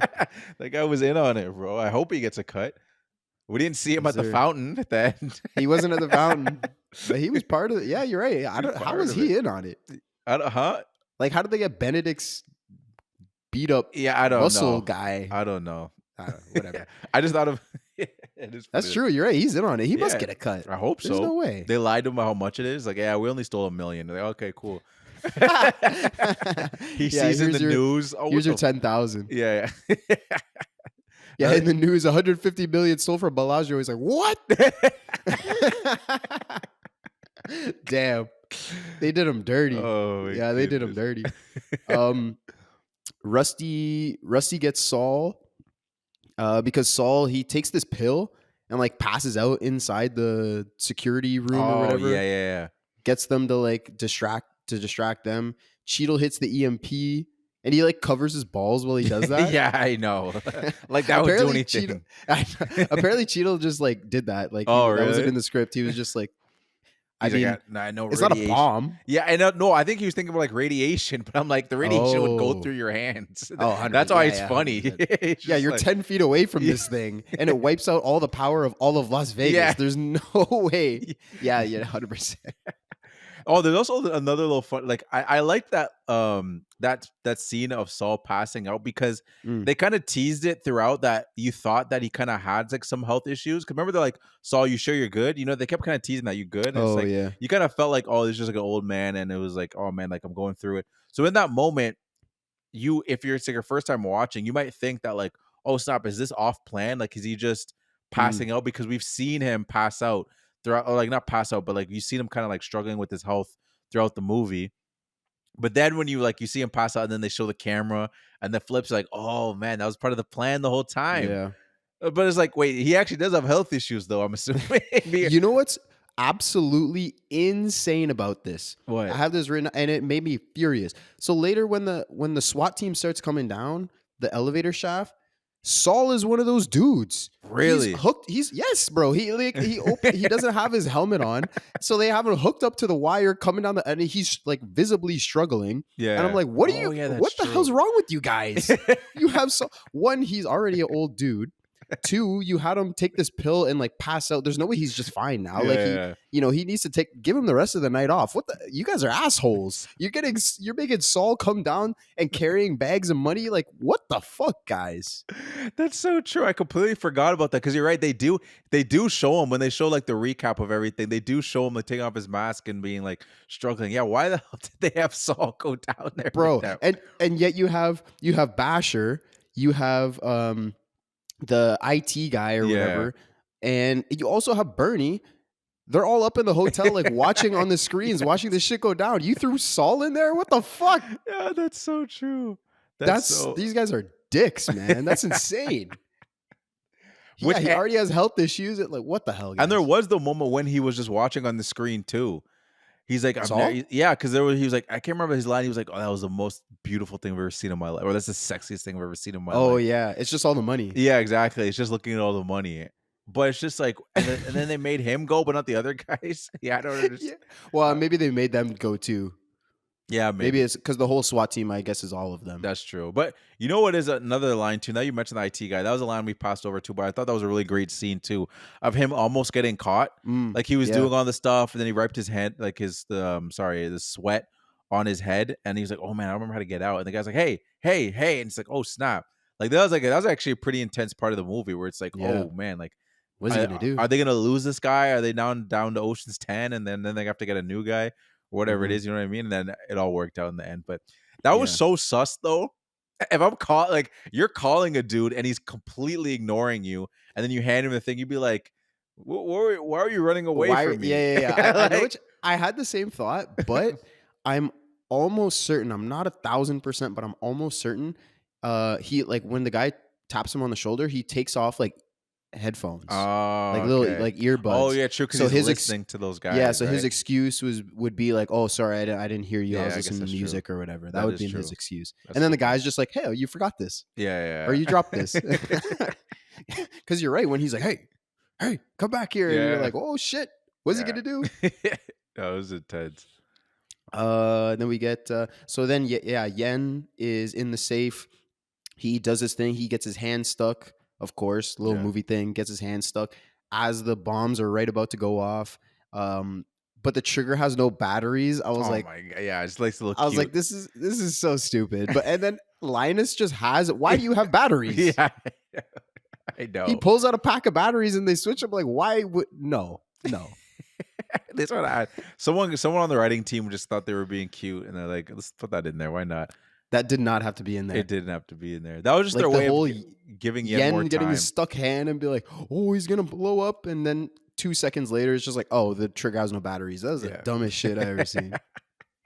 Yeah, it's just a cute little thing too. Another thing too, I gotta mention too, just like how bad Brad Pitt's like Rusty's wig was when he came in. Doctor. They did the little zoom in, like somebody called for a doctor. I'm like, oh my God, that's I know it's horrible wig. You know what I saw too, like in a little fax thing. Apparently, that was Michael Myers' wig from Austin Powers. I saw that. What the hell? Yeah, I was like, that's so random. That's so random. I know. Like, you could just go to the store and get a wig. Why do you like? I want that wig specifically just for a little Easter egg. I don't know. I don't know. Literally, it sounds like someone did it just for that, just so they can have that article written that like, hey, that wig he was wearing was from Austin Powers. Like, it seems like no other reason.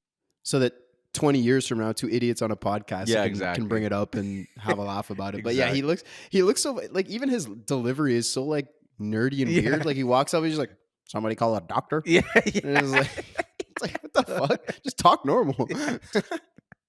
That's what I'm saying. Yeah, I don't know. Man. It's a 2-second shot, but it's hilarious. Yeah, it's great. Oh my gosh. So then they get into the safe, And then this is when they call Benedict. So I guess that's why they couldn't have the alarm go off Yeah. before they're in the safe. Okay, Mhm. fair enough. Then they call Benedict, tell him that he's being robbed. Yeah. And I remember my first watch, I was like, what? Yeah. This is a crazy twist. Insane. Yeah, I was thinking the exact same thing. I was like, yo, what? And I was like, what is the plan here? Because Yeah. I'm on Benedict's side. I'm like, how are you guys just gonna walk out of here? And you're saying all this stuff like, oh, you're gonna put the money in the van. I'm like, okay, yeah, that makes sense. And then they're just gonna follow the van, you know what I mean? And it's just like, you're gonna blow up the money. I'm like, yeah, I'm like, this doesn't make any sense. I was like, oh, is the plan actually they're gonna split? They're only gonna go half the money? Like, I don't get it. I remember my first watch being like, yo, what? I don't remember. Even this watch too, I forgot 100% what the plan was. So I was like, I know there's something here, but I'm like, this is crazy. What Yeah. what happens again? Yeah, it's insane, bro. The twist is like the whole point of this whole heist is to do it. You know, we have this grease man that can do backflips and shit, so that we don't set off an alarm, so that Yeah. nobody knows. And you're just gonna call him and tell him it's happening. This is insane. Wow. But it's cool that he's like, you know, okay, we're only, what you'll notice is we're only taking half of it. Mhm. So you can either lose 80 million privately or 160 million publicly. Yeah. I was like, ooh, Yeah. that is tough. And you know what he's gonna choose. Yeah, exactly. So like their plan works out to perfection. But I remember my first time, I was like, what the fuck? Where are Yeah. we going from here? Which is awesome. Yeah, no, it's insane. And then we get the whole reveal basically that, okay, we have the SWAT team coming in, and they I don't know, diverted the call or whatever the Yeah. word is, whatever, Yeah. blocked the call. Mhm. They come in, they're the SWAT team, they get the money. You're right. There's the reveal where Brad lifts his mask in the casino, fucking idiot. But it totally works out. And then the reveal, it's great. It's great. Yeah. Which is funny because like again, it's just pointing out the funny obvious thing of just like him showing his face there, his face clearly being shown as the doctor, and Mm. then his face while he's making that call to Benedict. Like if they wanted True, to he's really in the casino. yeah, he's in the casino making those calls. There's just so many funny things. There's just Why like was he in the casino for that? I don't know. Because Tess sees him, Yeah, and that could have like messed up the whole plan. Like, what if she was just like told Benedict, that's what I'm saying. but like, hey, by the way, like I guess at that point he's already calling him, telling him he's being robbed. Benedict's not going to give Tess the light of day. Yeah, that's true. Yeah. But he did not need to be in the casino for the call. He definitely didn't. But it's just like a funny movie thing, which is Yeah. fine. Again, like Yeah, yeah, love this movie. It's just like a funny thing you notice when you're rewatching. It's just like, yeah. And then finally we get Tess seeing the someone calls her, says turn to channel 88, whatever, and she sees Benedict that would have given up the money, because he then sees Danny, and Danny's like, I know where the money is. I'll tell you where it is. You can get your money back, but you have to give up Tess. And he says, yes, I'll do it. Which I was like, is that bad? Because I know, like, yeah, I know. if you're Benedict and then Tess is like, no, I saw you. You said you were gonna give me up to get the money back. I'd be like, I lied. Yeah. Like literally just lie. Literally just be like, no, I told him, obviously I'm gonna tell him, like, so that I get the information. And then as soon as I get the information, not give you up, because I don't have to. Yeah, like, exactly. just lie, bro. Yeah, I know. It's like this. It's not in writing or anything. Like, Exactly. I'm This just isn't a saying contract. verbally. Yeah, exactly. Like, and no one owns you. Like, even if it That's what I'm wasn't saying. writing, what are we really saying here? Is like that's such a good point. Yeah, it's just like, yeah, I lied. Just lie. Yeah. It's really not that hard. Did you have anything else about the final wrap up of the movie? Again, just to go back to the reveals, like I think it was such a good reveal of just like again, like they foreshadowed the car with the remote control car, so they open up. It's just a bunch of papers for hookers, and then you see it, and then it's the same thing in there too, and you're like, oh snap, and it's like, and they because part of me was like, why did they create a whole, like they obviously wanted to practice what the vault looked like, but why did they create a whole model? And then you're like, oh, so they could record like a fake thing, and it's just like, everything. It's just like everything starts coming and hitting you. You're like, oh man, it's just such a great reveal. Yeah, it all happened so fast. You're right. I skipped over it, but yeah, that it's a fake video. All the money that they pre-recorded in their own safe, so that the whole time they get the SWAT team in there, and they even have like because they can hear they're on the radio with the SWAT team. Yeah. and then they're like, they have a shootout.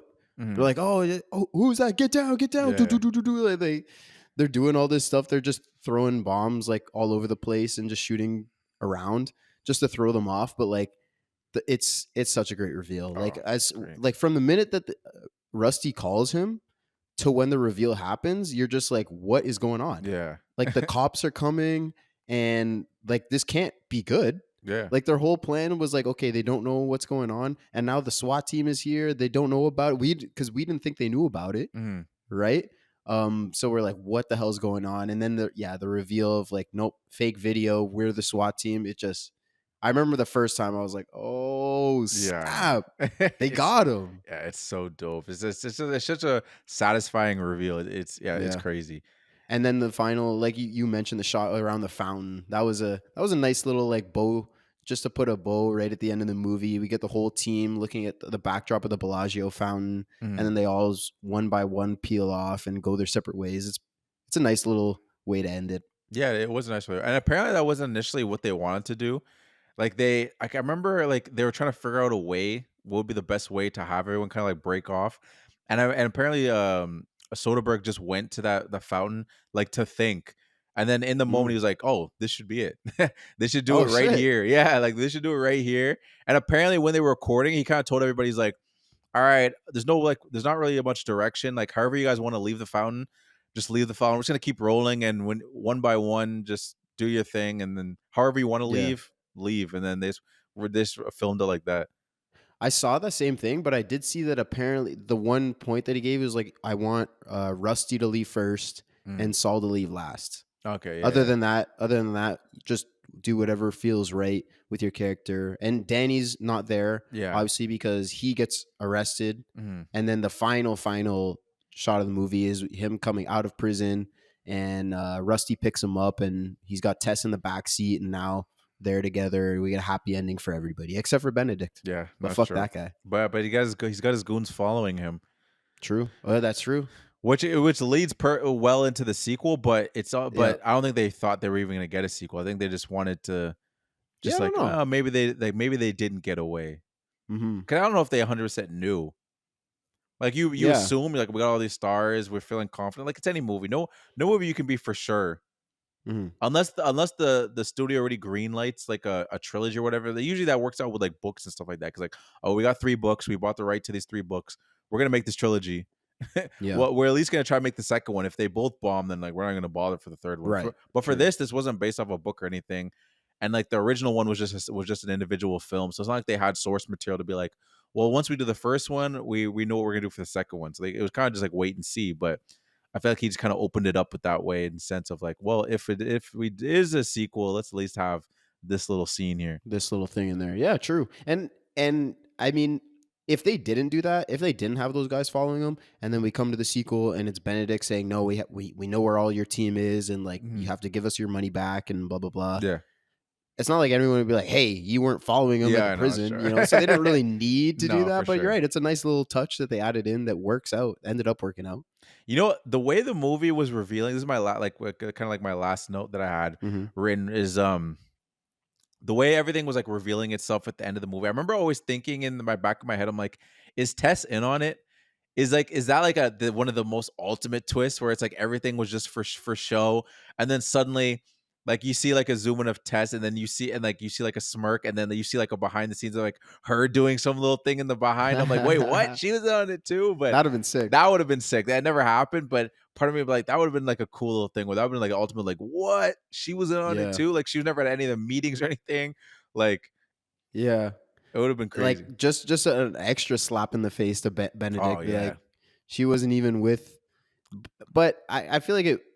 Then like when she wants to kiss him, he doesn't want to kiss her. So obviously she's actually into him. Yeah. And I mean the whole point of the movie, not the whole point, but like Danny's whole point is he's doing this to get Tess back. Yeah. So if at the end of the day she's in on it, then that doesn't really make sense. Yeah. Well, So, in the like- sense of like that was all part of it though. He always had her, and it was just. But yeah, it gets more complicated when you do it like that, because then it's like, all right, well, now everyone's gonna be like, wait, she was in on it. Why didn't you let us know? Because it would have been like a surprise to everyone. Like, oh, I didn't know she was in on it too. Yeah. True. But just without going too deep into it, been like, okay, that would have been a crazy reveal. But yeah, No. on the surface, it does it. there's some holes in that with her being in it Yeah. because like Danny's motivation and his But you're wants. right. It is a cool idea. It would have been cool if there was some way that they, made it work. Mhm. If they're just like, yeah, she's in on it because of whatever Yeah. it would have been. I think Yeah. it could have been cool. But No, exactly. did you have any more facts or anything? Or The one thing I had it was about Rusty's character. So, okay, I at first I thought because like throughout the movie he's always snacking, and I always thought it was like a thing like in Fast and Furious Han's always snacking, and it's apparently Mm. it's because he used to be a smoker, so it was like that was like his way of just keeping himself distracted, like the oral fixation, so he wasn't smoking, like he'll just keep eating. But apparently Brad Pitt said that he thought that his character is always so busy, he never has time to sit down and eat a full meal. So that's Yeah. why he's always snacking. Yeah. I don't know. Yeah, that was a cool little point. And what I saw too about that was that at the end, like the very very end, when he's picking up Danny from prison, Mhm. he has like a burger or something, and he takes a bite, and then he even kind of like he taps his chest, like he punches his chest, and like like kind of Yeah. burps, is like he's getting heartburn or something. Yeah. And apparently that was another thing, is like if he's constantly eating all the time, and like you said, like they're super busy because they're doing all this setup work to do this heist, Mhm. they wouldn't be eating healthy, Yeah, that's true. so like just a little thing to be like, oh, I got heartburn because I've been eating like shit for the Yeah. past Yeah. 6 months or whatever. Or it could just be a little thing that Brad Pitt did and we're thinking about it too much. Yeah, no, that's that's Who true. knows? Yeah, who knows? What about you? Do you have anything? No, I got to everything. I got to Okay. everything I had. So All right, let's get time let's get for the into it. filmies.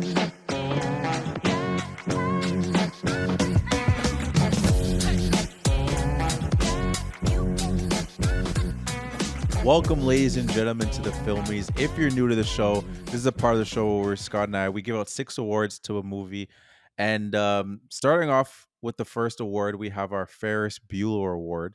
So the Ferris Bueller Award is AKA like our lazy award. We kind of teased a little bit as we were talking about the movie, and so basically what it is, it's like a lazy award that we could give to an actor, director, writer, anybody on cast that we thought they did something that we deemed lazy, but it's usually light. It's not something we think actually ruined the movie or anything, but something funny that we wanted to point out. So Scott, I'm curious, what was your Ferris Bueller Award? I'm curious if we had the same one.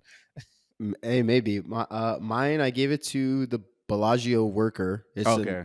uncredited person. Yeah. Um, it's for the balloons when the what's their name? Virgil and Tuck. Yeah. So Casey Affleck and I don't even know the other guy's name, but Scott Conn. Yeah. So they walk in, they start arguing. He's carrying the balloons. He lets them go, and they float up and cover the camera. Mm-hmm. So this is so the IT guy can sneak in the back and get his information, do what he's got to do, and come back out. And the Bellagio worker sees them arguing and sees the balloons because someone alerts him on the security, right? He's like, the camera's blocked. Mm-hmm. He walks over and he's talking to the guys. He's like, hey, stop arguing. You got to move those balloons. Can somebody move those balloons? While the guy's like in the back, like getting all the information. I'm like, bro, just move the balloons. Yeah. Like, he's like, why are you yelling at them to be like, you got to move your balloons? Just grab them. Yeah, I know. Move them out of the way of the camera. Like it's blocking the camera. Why are you like, I can't touch the balloons? You guys have to do it. Stop arguing and move these balloons. I can't touch them. Just move the balloons, bro. Yeah, he's want to look out of place by him like having to jump to grab them or something. Like, yeah, that's such a good point. I don't know why he didn't just do it himself. He made it seem like he couldn't do it. That's what I'm saying. It's the epitome of laziness. That's It's just literally just like, I don't want to move the balloons. All right, that's a lot of work. Stop arguing and move these fucking balloons. Ridiculous. No, that's good. I didn't even think about that too. Funny. We don't have the same Ferris, but That's good. That's well deserved. That's a good All right. Ferris. I like that one. What's yours? So mine actually goes to the brothers, which is kind of tough because Okay. it's like it's 2 of them. So maybe I'll just give it to Tuck. It's doesn't it's matter. both of their faults in the sense of this laziness. But when they're doing the heist and everything, we see them go through a couple costume changes, right? Mm.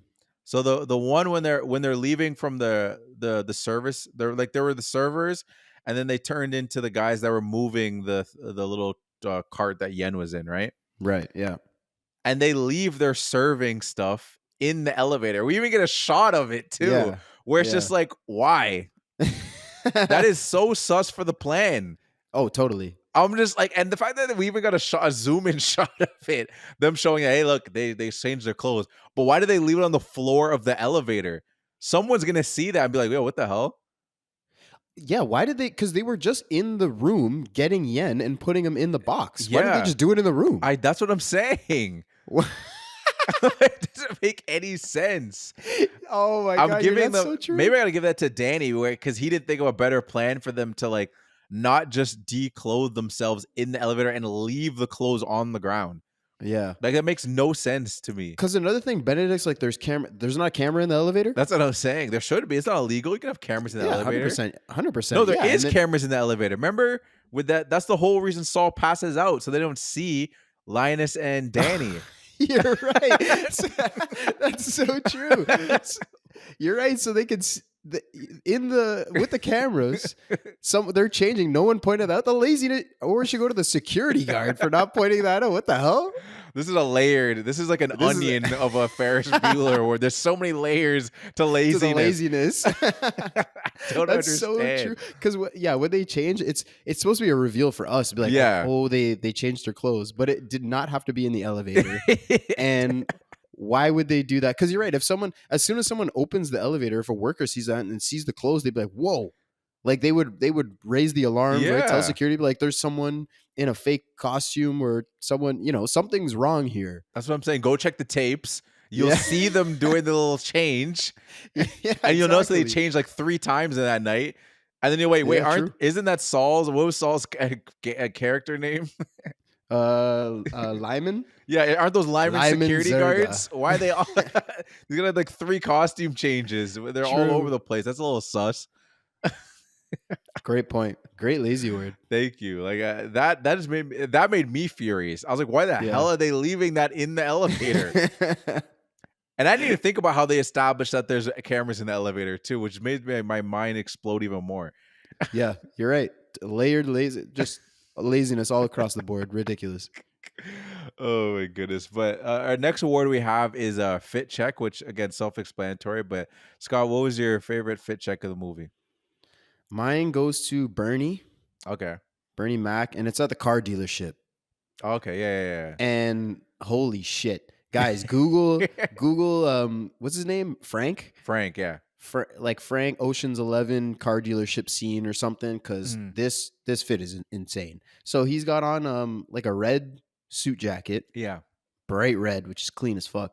He's got a black and white shirt underneath with like the wide collar popped over to the side, gold chain, and he's got like his well done like flat top. Holy shit, he looks crispy as hell. That's crazy. I didn't remember initially when you said it. I'm like, what was he wearing? But as you were describing it, I'm like, oh yeah, that was a clean. I'm kind of mad at myself. That probably should. I'm not mad at my fit check, but that's well deserved.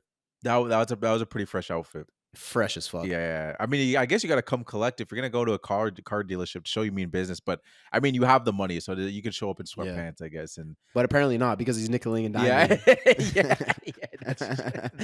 that's true.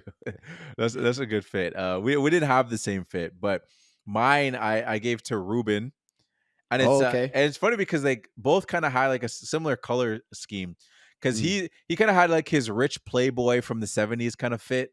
Like when we see him, like when they're going through the plan, because he has like a red, it's like a quilted jacket, which got like kind of like gold around like the cuffs and stuff, and even around like the lining a little bit. And like underwear, he's got a shirt too. It's like a matching shirt that also matches like the scarf that he's got on. That's like gold too. And he's got his glasses, like his big glasses, that kind of like big ass glasses. That kind of have like a little bit of like a tint to them too. And he was just looking fresh, man. He, like I was saying, he kind of like this rich playboy, like a Hugh Hefner kind of like vibes, to be honest. What scene was this? This is when they were going through their plan. It's like when they're all at his house and like they're all coming together. That's what he's all the oh yeah, and then he's just, the pants are just regular, because I guess you don't want to go too loud. He's just wearing like black dress pants. But yeah, he was to the nines though. He was showing his money.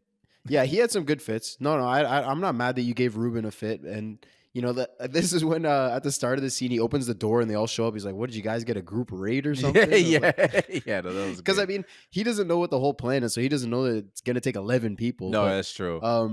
Yeah, he had some good fits too. You're right. Even the first time that we meet him and he's at the pool and he's just got like this Oh, the robe on, but it's wide Yeah. open. We see all of his hairy Yeah. chest and the Star of David and his I Uh, almost said Jesus piece, but it's a yeah. Star of David Yeah. piece. Yeah. David piece, I guess. It's But David Peace, he had some yeah. he had some good fits. No, it was good. The next award we have is quote.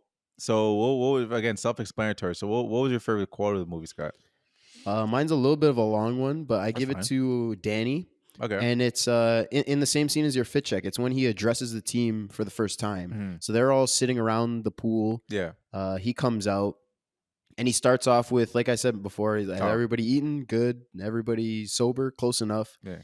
And this is what he says: "What I'm about to propose to you is both highly lucrative and highly dangerous. If that doesn't seem like your particular brand of vodka, help yourself to as much food as you like. Have a safe journey, no hard feelings. Otherwise, come with me."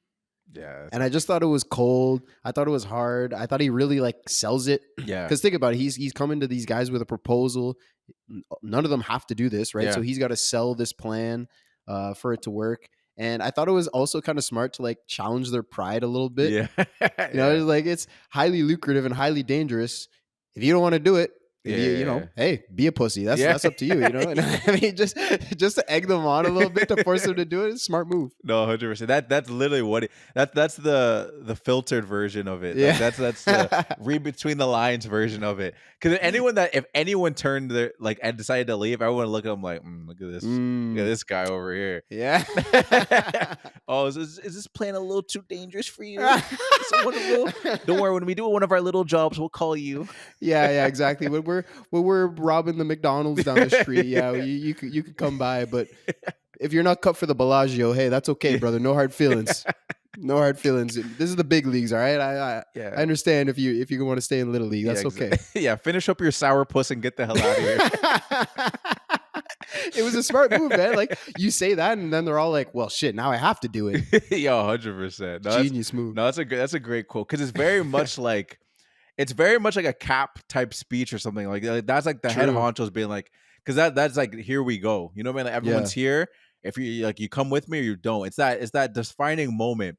It makes me think of like the moment in Transformers too, when he's like either you when he turns to Megan Fox and he's like, wouldn't you be mad like in 30 years if you didn't get in the car? It's like that moment where it's like, are you gonna get in the car? Are you gonna go through that this was adventure? your quote in that movie, wasn't it? I think it was, yeah. Nice. That's why I like this one, because it's the same kind of vibes. True. It's the same kind of vibes. I like that. Yeah. What's yours? Mine didn't go to Danny. Danny was in my scene that I gave the quest quote, and we talked about this scene. It goes to Tess. So it's just a hard line to me, because it's like when Danny comes to see her at the at the dinner, and she gets there before Benedict does, and he's like, and she says like, I don't have a husband. Did you not get the papers in? He's like, I got on my last day. She's like, told you how to write.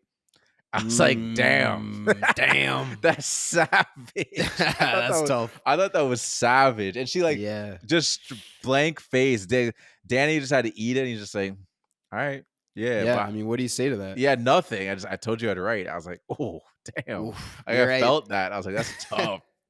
And like we said, she didn't know he was going to be there. She was not prepared for this. She's coming up with bar. Okay, Tess. Crazy. That's why I gave it to her. I'm like, this is unprompted. It's like, oh, we're going to meet for dinner. And she's like, all right, this is what I'm going to say to him. I'm going to roast him. I'm going to roast his hairline. You know what I mean? Like, she's just ready for this. I was like, damn, she had that tucked. I think she had that tucked regardless. Yeah. She's like, oh, I like this one. I'm going to say this for her. Told you I'd right. Yeah. That's damn. Yeah. That's immediate stank face. It really is. I remember I was watching it with Eloise, and she was like, damn. And I was like, okay, that's going to be my quote. If I got a damn out of you, like it is pretty tough. Nice pick. I like it. So our next award is we got our 6-man, aka our Nas Reed Award. So our 6-man award is basically someone that we feel like they should own the movie, and we kind of have a rules, but it's not really that. We don't have to really stick to them, but it's just a small role that we thought someone stood out, and we want to give them credit to it. So who is this is 11 guys in this movie, so it's kind of funny to give someone a 6-man, even though they were crucial to the movie. But we have our top threes. It's Linus, Damon, 100%. And Pitt, and then director, writer. But honestly, it doesn't really matter. Who'd you give your 6-man? I didn't even give mine to one of the 11. Oh, okay. I got a tiny one. I Okay. got another a tiny one, like a 12th man, 100th man. And you actually brought him up. It's the guy that notices Saul, that recognizes Oh, Saul. okay, yeah. Cause dude, so he shows up. He notices Saul. He's like, Saul, what are you Yeah. like? How you doing? And then Saul looks at him. He's like, takes his glasses off. Bucky Buchanan from Saratoga, and he's just like, what the fuck? Like, he just screams his name out loud in the middle of the casino. He's got like the worst spray on tan you Oh ever my seen. gosh, he's A ridiculous orange. suit, these massive glasses, and he's just like, he stood out so much to me. Yeah. In the 2 seconds, like he had one line. This whole role in the movie was just like, Saul, Bucky Buchanan Yeah. from Saratoga. That's all he had to do, and he murdered it and stood out so much to me. I was like, this has got to be my 6th man. No, that's great. That's good. I almost wonder, like, what happened over there. It's like, did they do a job together? But then if they did do a job, I don't think he'd be that True. loud about it. Yeah. At least I hope just not. like, well, maybe there's a big dog racing scene in Saratoga. Oh dude. yeah, true. Yeah, Saul was maybe. down there. They had a great day on the Yeah, track. they They hit made big, a bunch yeah. of money. Yeah. Yeah. Don't you remember when we hit big? Oh man, what a day. He's like, yo, dog, I'm doing a job. Chill out. Yeah, shut the hell up, Bucky Buchanan from Saratoga. Get out of here. But he just like announced himself like he was Danny Ocean. Yeah, and I I was know. like, okay, you gotta chill out, bro. Yeah, But that's what I'm saying. You're I in loved public it. at a casino. Calm down. No, that's a great 6 man. Like, again, probably the epitome of a 6 man. Such a small role, and he Tiny showed one. out. Like, you don't forget that dude. Like, again, I mentioned him because I felt like I could not mention him. Like, you obviously didn't Yeah. mention him because of your 6 man, so you wanted to your Right. savior. But it stood out to me. I was like, I gotta mention that dude because that was freaking hilarious. Because it's a crucial part of the movie too. Where you're just like, oh, like damn. True. So Yeah, that's a very good 6 man. I like it. Thank you. What's yours? My 6 man, it goes to Frank. Okay. Because I think he's like He's not- eligible, for yeah, sure. he's eligible. He's not a main. And like there's 11 of them, so I was like, but anyway, I just thought he was funny the whole movie, man. I just want to give some Bernie Mac love. Mhm. And again, we talked about it. It was really what did it for me was that scene with Linus. It was just hilarious. You know what I mean? It's like he's like, you want me to get on the table? You want me to dance for you? Want me to smile for you? Might as well call it So White good. Jack. Oh my god! Might as well call it White Jack. Hilarious. Oh my goodness, man. And then when he starts beefing him, he's like, "Oh, you wanna fucking go Yeah. cracker?" Like that made it into the movie. Yeah, I which is crazy. know. But like when he starts to like jump at him and start scrapping, hilarious. Oh hilarious. my god, it's too funny, man. I was like, I gotta give Frank some love because I love didn't it. really know where else, which I probably could have given him a fit check. But I was like, I wanted to give him some love in some way. So like, it's probably my 6 man. Yeah. I was thinking, I was like quote, but I was like, oh, that scene was also just so great too. I didn't end up being my scene, but I had to give him some love in some way. So I was like, yeah, Frank's my 6 man. He was absolutely hilarious. Bernie Mac I in love this it. movie. And he got a ridiculous fit off at the Oh, car yeah. dealership. So he got my. I gave him some love too. Yeah, Yeah. Bernie Mac, R.I.P. Absolute legend. Oh, absolute legend. We got 2 more awards. So second last, we have our best scene. So Scott, what was your favorite scene of the movie? It's part of the last act, I guess, like during the night of. Yeah. But that's a little too big to give it my whole best scene. Yeah. So like I gave it to kind of after the EMP Okay. when Rusty calls Benedict. Yeah. Because like I said, just like this twist is incredible. Like Yeah. this is my second, third. I don't even know how many times I've seen this movie. It's not a ton, but I've seen it a few times. Yeah. But like I just remember the first time that I watched it, and like he calls him and tells him you're being robbed. I'm like, what? Yeah. Like the reveal is just so crazy. And then I'm so locked in after this. And then right after this, we get all the reveals of like the SWAT and the video of the other vault and the truck that's being driven by the robot and like the flyers for hookers, like all this, the reveals, it all just comes together so great and it just works to perfection because I did not see it coming in the slightest. It's the best. Yeah, no, it's amazing. Like you said, it's one of those things too where it throws you off guard so much because everything's just going to plan, right? It's like, okay, everything's good. Like they're gonna do this, they're gonna get out of there, and then the call happens, and like you said, it's just like, wait, what? Like, Yeah. because again, like they purposely don't fill in all the blanks for us. We don't get all the information. We're left in mystery about the plan's entirety. So you're thinking in your head, like, how does this make any sense? Like they did everything throughout the movie to make sure they don't get caught. People are wearing disguises and all these things. It's just like then now he's just straight up calling him. You're just like, wait, what? Like Crazy. what's happening here? It's just a perfect, amazing reveal, and that's also why it is my favorite scene. Hey, Let's certified, go. certified. Yeah, Certified best scene. yeah. Like I figured. Again, I always say this, but like I figured this was gonna be your favorite scene. Obviously, there's a lot of other great scenes too. I thought maybe it would have made maybe the Bernie Mac scene with Linus. It's a good one. Yeah, to me that was probably my honor if I wasn't gonna pick this. But yeah, the reveal in this movie is so crazy that's just like I had to agree with I you. mean, that's what this movie. That's what you remember most about this movie is just Yeah. like the crazy. I mean, the whole movie's the culmination of this plan. Yeah. And then if the reveal of it falls flat, the movie basically would be. I don't know if the movie would suck Hmm. because the lead up to it is good. Yeah. You know, it's interesting to see these guys in their different characters and like how they're contributing to how they're gonna pull this off. Hmm. But you know, they get into the casino, they get into the vault, they have the money, and we're just like, okay, now what? Call Yeah. them and tell them what the fuck? Yeah, I Crazy. know. Absolutely insane. But Yeah. yeah, we get certified on that, yo. I like We're, it. we're not Certified. on a little like a little cold streak anymore. Now we've been getting them often, yo. It's Yeah, just we we're have. spoiled. It's good though. I like it. Hell We yeah. get to use that sound effect as much as we can. Last but certainly not least, we have our MVP. So Scott, who is your MVP of the movie? I gave it to Pitt. I think, you know, Rusty. I mean, Rusty and Danny are awesome. Like these are our two top guys. You know, they're the two guys like leading the crew and everything, and they both get a lot of good moments to do their thing. I mean, Clooney gets even more moments really to do Mhm. his thing, but to me, Brad Pitt stood out even more. Yeah. And I was like, he gets less opportunity. He's so cool, so confident. This is what Brad Pitt is. Like, you know, we were talking about earlier, like this, he's playing Brad Pitt Yeah. in this movie. And in a cast as loaded as this, he Yeah. stood out to me. And to me, that's super impressive. And like Rusty was a great character. When he comes up as the doctor, it's hilarious. When the phone call, which is our favorite part, that's him. Yeah. Is just he's great.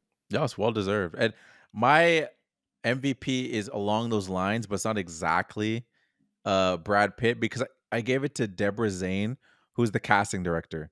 Yeah, so she's I like yeah, that. yeah, yeah. I So like like that. the top to bottom, the crew was just great. You know Oh what I yeah, mean? hell And yeah. just like the whole back and forth of Clooney and Brad is just like a perfect combo of absolute cool. Like these are some of like the coolest actors like of all time. You know what I Oh mean? yeah, Just hell yeah. like there's certain actors just like they don't have to do much. There's so many scenes where like sometimes one of them's not even talking, you know what I mean? or there's very minimal. They're kind of just sitting there doing their things, minimal dialogue. They don't have to say anything. They have the crazy quips. It feels like just them. You know what I mean? It doesn't feel like it's forced. Anything they do is just yeah, I don't know. It's just great. And I try to think of another cool combo, and then not necessarily like what's it called like in this role like I wouldn't want to like take them and pair them in this, but I was thinking of like other cool combos, and like I was like what was like another equivalent of like really cool combos, and it could work as them young and even now it just if it had to be written right. But Samuel Jackson and Denzel I feel like is another combo of just like Ooh. really cool dudes. That'd be awesome. You know what's crazy when you were saying because I immediately thought of Pulp Fiction and Samuel L. and Travolta. Yeah, well, that's true. They were No, pretty that's true. fucking No, cool. yeah, they were pretty cool. But Denzel, I mean, is Denzel. Yeah, Denzel. That's what I'm saying. Like, I'm imagining like Yeah. Training Day Denzel, and like Oof. I don't know which Sam, and then I guess maybe Pulp Fiction Maybe Pulp Fiction. because Yeah. they're both bad. Yeah, they're both bad guys. So that'd be oh my goodness, that'd be Oh my too God, yeah. much. Yeah, you're right. I That'd be don't- fucking sick. That would be wild. And I think they can. Those dudes are still cool nowadays. Like they're just icons, and people love those two guys. But I think they because like Denzel was cool as hell in freaking Gladiator 2. Like he can True. still be freaking cool as hell, and Samuel is just epitome of cool too. So like, Samuel L. yeah, exactly. So like if they want to do something with like two old guys just being cool and like funny, it could work too. Yeah, who will be next though? Who do you Yeah, think I is the don't know. next two cool guys? Next Could- cool like, duo. It's a good question, man. They what's it called? They love what's his name? Glenn Powell. I was gonna say they're Glenn pushing. I Powell. don't know He's pretty cool. who'd be a secondary guy. I looked up like I was typing in like cool like what people said cool because I want to think of some other examples. I saw someone put like Leo and Tom Holland. I don't know if I don't think Tom Holland's cool. to No, me. Tom Holland's Like I no. like Tom Holland as an actor, but I don't But think he's- also Leo's like 20 years older than him, isn't he? no. I just mean in general. Just actors in general, they're kind of Oh, cool. okay, I think Leo's been cool, but I feel like majority of the characters he plays aren't cool. He's just so great in like doing like these character pieces and stuff like that. But I don't know if he's ever been like maybe I mean, Wolf the- of Wall Street. I guess he's cool. I guess. I mean, he's kind of cool in Inception. He's kind of like that He's a confident, simp a like little bit. running. I don't know. But he's yeah. I mean, yeah. Honestly, you're yeah. No, I He's agree not with cool you. I and don't the think collected in that. I mean, he's definitely not on even close to Clooney Pitt. yeah, that's what I mean. Tom Holland again, no. Maybe Um, Tom, I guess, in Mission Impossible is pretty cool. Tom Not Cruise. Tom Cruise. Yeah, Oh, yeah. But I don't know who He's too he's cool by himself though. He's not even like cool with anybody else. I feel like he can only he's a spotlight on Do me. his He thing. wouldn't want to mix it with anybody else. Yeah, he wouldn't abide to the diva rules. Yeah, no, definitely not. I love your pick though, the casting director. Why didn't I think of that? She's got to be the MVP. What was her name? Deborah Zane. Deborah Zane. You murdered it. I Yeah, mean, I this know. cast is. We talked about it the whole start of the episode of. Put it up against any other cast in movies, and it's right there. Yeah. It's jam packed, loaded, and every single character just it works. I mean, Damon, Pitt, Clooney, just off of that is insane. Yeah. And then you get Bernie Mac in there, Don Cheadle. You have all these great actors, all these great characters. It's great pick. That's why I was that just reminded me. That's why I was deep in the IMDb thing. I was trying to find the casting director, and that's when I saw Viola Davis. I was like, "What? Viola Davis was in this?" Oh, there you go, casting director, another MVP. You got Yeah. Viola She Davis. saw the in there? vision. She saw the vision. 100%. She did Casey Affleck Yeah, I know it's and great. Scott Conn. Oh, these guys are great. Yeah, no, and Scott Conn ended up. Then you do Hawaii Five-0. That show was big. Like, Yep. everybody like in this went on and did great things. And like, I don't know about everybody. well, okay, maybe not everybody, but Did the IT guy? I don't know what he. no, that What dude else was a he's known doing? director. I think he was more known before. I don't know if he. Because I'm not saying he's nobody, but no. Yeah, okay, yeah. He didn't go on to be Brad Pitt or like or all that. Well, yeah, That'd be that's- that big and stuff like that. No, for sure. Yeah. But yeah, no, I had to show her some love. I like it. I love it. Well, there you have it. MVP casting director. I like it better than mine. I mean, Brad Pitt killed it, but I yeah. like yours. But yeah, that's gonna do it for us. Unless you have anything else. No, I Dion? don't got anything else. All right. Well, that's gonna do it for us. Thank you so much, everybody, for listening. We always appreciate just click and play, giving us a chance, especially if this is your first episode. Welcome. Appreciate you guys giving us a shot. We hope you liked it and you stick around. But if not, I guess that's okay. Whatever. Yeah. I guess if you made it this far, you probably at least semi-enjoyed the Yeah, episode. exactly, 100%. So, anyways, yeah, be sure to check us out on socials. So we got TikTok, YouTube, and Instagram at the Film Room Pod. Hit us up for any questions you have, any thoughts that you had on the movie. If you thought the casting was actually terrible, that's a wild ass take. Yeah. But hey, we'll argue with you. Sure, why not? The only thing I'd say they could argue was maybe Don Cheadle doing that terrible British accent. Yeah, yeah. I don't know wasn't why they good. made him British. That just reminded me. I don't know why he had to be British. He didn't have to be British. He didn't have to be British. It was not a great. I mean, British. you have Denzel in Gladiator 2 that didn't even try to do like an Italian accent. Yeah, Like, exactly. why not? Just fuck it, man. It didn't. Hey, He didn't need to be British. Like he didn't need to be British. There was no reason. There was- Like no part of his character was like, yeah, I'm from London. That's what or I'm from, saying. like, he could have been from Seattle. That's what I'm That saying. changes nothing. Dang, so that's not on the casting director though. That's on the writers. and You're shit, right. but- Yeah, you're right. That wasn't her. But yeah, if that's it, yeah, appreciate you guys checking us out. Stay tuned. Next week, we're going to have another good one. Over to Dion. Take us home. And remember, if you're doing a heist, 10's a great number. You think we need one more? You think we need one more? We'll get one more. Peace out. Peace out.